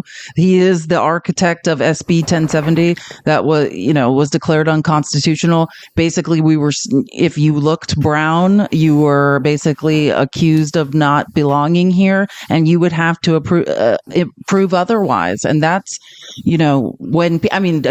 still people did it before that in Arizona, but that's when people really started carrying around pocket constitutions and multiple proofs that they were citizens, because we were accosting American citizens. And that's what Robert Reich was implying at one point about the unconstitutionality of this immigration process. It was already declared unconstitutional to accost American citizens and accuse them of not being American citizens and force them to prove otherwise. That's not constitutional. And the other thing is Trump saying that he's going to use the military to call up the American military on American soil and turn it on the American citizens has been unconstitutional for hundreds of years. And once we cross, my fear, just like this guy just said, right? Just like this economist just said, once we cross that line, it's going to be hard to go back. Once we cross that line into using martial law against citizens or in this country against our own people, y'all, does that sound familiar to you? Because history sure is rhyming right now. I can't say it because TikTok gets upset. But does anyone want to play a game of Yahtzee this weekend? Good one. No, and further, so again, I didn't realize so many people were in the comments. Hold on one second. And then again, ending birthright citizenship. That is a violation of the 14th Amendment of the Constitution. That's another constitutional violation. And I don't think I ever talked about this on the People's Receipts, but I talked about it on Facts and Felice on Mondays, which is 8 a.m. Eastern time. That Kristi Noem, I was doing a lot of research. You know, Kristi Noem, who's now going to be the new Mayorkas, the Secretary of the Department of Homeland Security. That's how Kristi Noem got this job. Do you know what she did? And do you know how wrong it is? Imagine if you're just a billionaire and you can use your wealth to raise the American military. Kristi Noem, remember all the news reports that she was deploying the South Dakota National Guard to the border? You know, a Tennessee billionaire was funding that. And the golden boy, John Thune, Mitch McConnell is raised at his feet, who's now the Senate Majority Leader. John Thune caught it and pointed out, and through a Freedom of Information Act, Noah Bookbinder, who is an amazing person, he runs the Citizens for Renewed Ethics, and I can't remember. It's called CREW. The acronym's CREW in Washington, D.C. Through a Freedom of Information Act request, found all of these emails between John Thune, between South Dakota officials, and needless to say, this Tennessee billionaire is no longer funding the deployments of the South Dakota National Guard, but there has now been precedent set that, hey, you're a billionaire, you can afford to raise the American military. Imagine if the richest man in the world, who's now sitting with Donald Trump in the White House, had the money and could raise the American military for whatever reason he wanted to. Oh, responsibility and ethics in Washington. Thank you so much. I hate when I can't remember things. Well done. Thank you. Oh, that makes my brain feel so much better. I also love when it comes back and I'm like, there it is. Sourcing information is the best thing about the internet. Thank you so much. Noah Bookbinder is amazing. But Kristi Noem was allowing a Tennessee billionaire, not even a citizen of South Dakota, to raise the South Dakota military. Imagine setting the precedent that if you're rich, you can call up the American military and turn it on U.S. citizens. Literally an oligarchy. Yeah. Sorry, Tardia. Hey, Tardia, what's up? Hi, girls. Sure happy to see you on again today. You guys are always awesome. 2 comments. One, I live in Minnesota, but really close to the North Dakota, South Dakota border, and a huge migrant population because we have a large ag population here. And that is a discussion amongst the migrant groups that Kristi Noem as doing these things.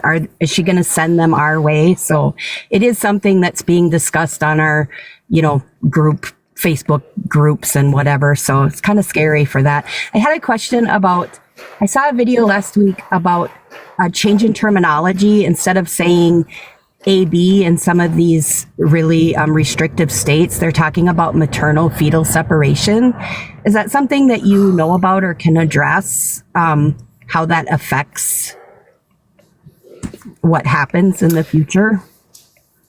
Yeah, so language is becoming really important when we talk about abortion. Also, y'all, my dog is doing the most right now, just like Felice's cat. So just FYI. But so they're redefining abortion, essentially. So where it started was, if you remember the state laws that said, and this shall not be considered an abortion, right? So they said things like, removal of an ectopic pregnancy is not considered an abortion under this act. Or they'll say removal of an already dead fetus with no heartbeat is not considered abortion. That's where it started. It started there. So now what they're calling it is a maternal fetal separation. So back to what we were discussing about in the very beginning, where I said doctors are going to start pushing for you to have a C-section. They will no longer allow you to have a DNC. They will no longer allow you to have a 15 to 20 minute procedure that you can go home at the end and it's got very low risk, very low complication. Now they're going to say maternal fetal separation, and they're going to essentially that to mean any pregnancy termination that's done from absolute medical necessity. So when they do have to act and provide an AB to save your life, they're saying, no, that's maternal fetal separation, and you have to save the fetus. You have to attempt to prioritize the fetal life as well. That's where this is all going. So they're not calling it an AB because at the end of an AB, the assumption is that, you're terminating the pregnancy and terminating that fetus. So they're calling it maternal fetal separation, and you will have to prioritize fetal life. And that's like why they were saying, and you were teaching me about this. I don't know. It was a while back. It might even be before we started this show, but like they, was it Ohio where they charged a woman who miscarried basically at home in her toilet or something. And they charged her. And people were like, wait a minute, you're saying that she desecrated a corpse. Well, what is the right answer? And they basically said that you need to scoop it into a bag and attempt to save the fetal corpse or something as proof of maternal fetal separation, and not that you're just some person, I guess, who's heartless and trying to get an AB. What are the risks of a C-section in that? I'm sorry.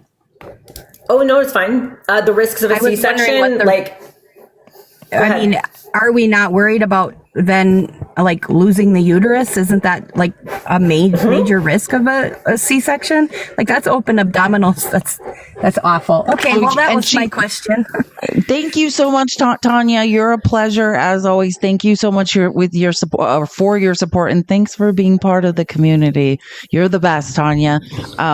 She's just going back to, if you weren't here at the beginning of the show, what we were talking. Oh, well, I'll let the doctor speak. Go ahead, Danielle.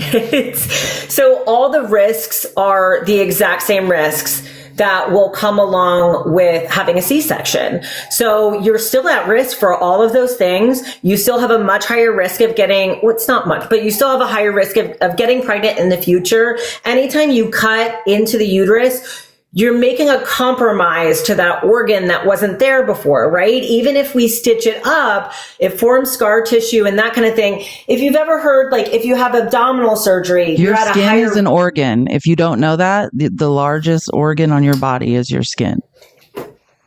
So if we cut into your abdominal wall to give you laparoscopic surgery because you have appendicitis or we need to remove your gallbladder, you're at higher risk of getting a hernia, having some of your intestines push through that abdominal wall. Why? Because there's a compromise in that abdominal wall right there where we cut into. It is always more compromised after being cut into. Same thing with the uterus. So you risk things like uterine rupture as a higher risk if you get pregnant again. The more C-sections you have, the higher you are at risk for that.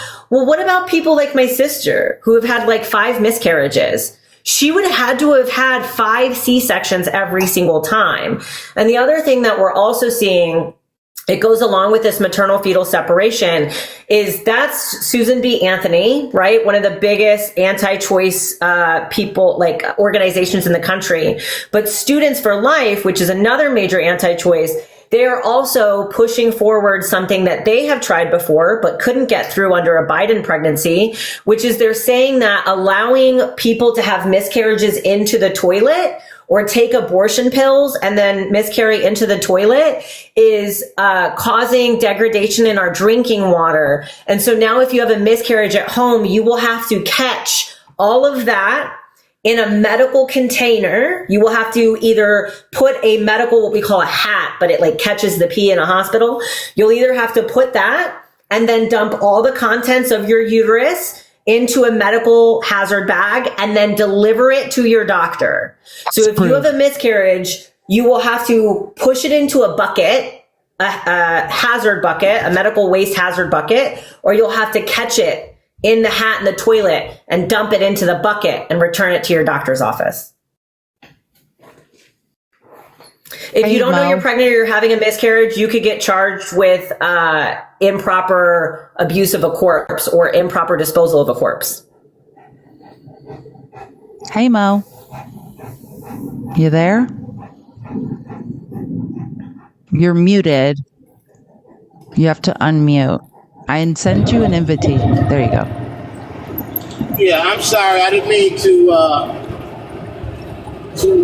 come up. Oh, okay. Thank you so much. I'm enjoying this. Oh, thank you. Sorry, we're just on a I time have a crunch. hard stop at 3, y'all, because I have a patient at 3 that I have to see. So sorry, y'all. I know people have questions. Yeah, sorry. You keep hearing panting because my dog is annoying. That is her dog. It's a very large, it's like the Sandlot dog that lives under He's a the 240-pound dog. You'll hear him. He's loud. But again, so we do the broadcast where we are specifically focusing on how conservative policies are hurting women and children. As the Trump administration goes on, we'll have many things to talk about. This starts earlier than the People's Receipts because Danielle is a doctor and has clinicals 2 times a day. So we do it in between. So every Tuesday, 10 a.m. Pacific, 1 p.m. Eastern. Please come back and support us as the show Here's grows. the dog. Oh, look. For everyone asking, here's the dog. Cutie. He's What's his name? Watson. This is Watson. Watson. So he's down there. So adorable. We love him. So cute. again, next Tuesday, we'll be back doing the broadcast. Mandy had a migraine today. If you guys know Potty Mouth Pollyanna, she is our third. She's the blonde of the pop group. So Mandy will be back and feeling better next week. And we'll have a whole new set of issues to discuss with you guys. We so appreciate you being here. And we're going to get Danielle back to her real job of saving lives. Thanks, Danielle. Have a great Tuesday. I'll see you guys tomorrow for the People's Receipts at 11:30 Pacific time, 2:30 Eastern.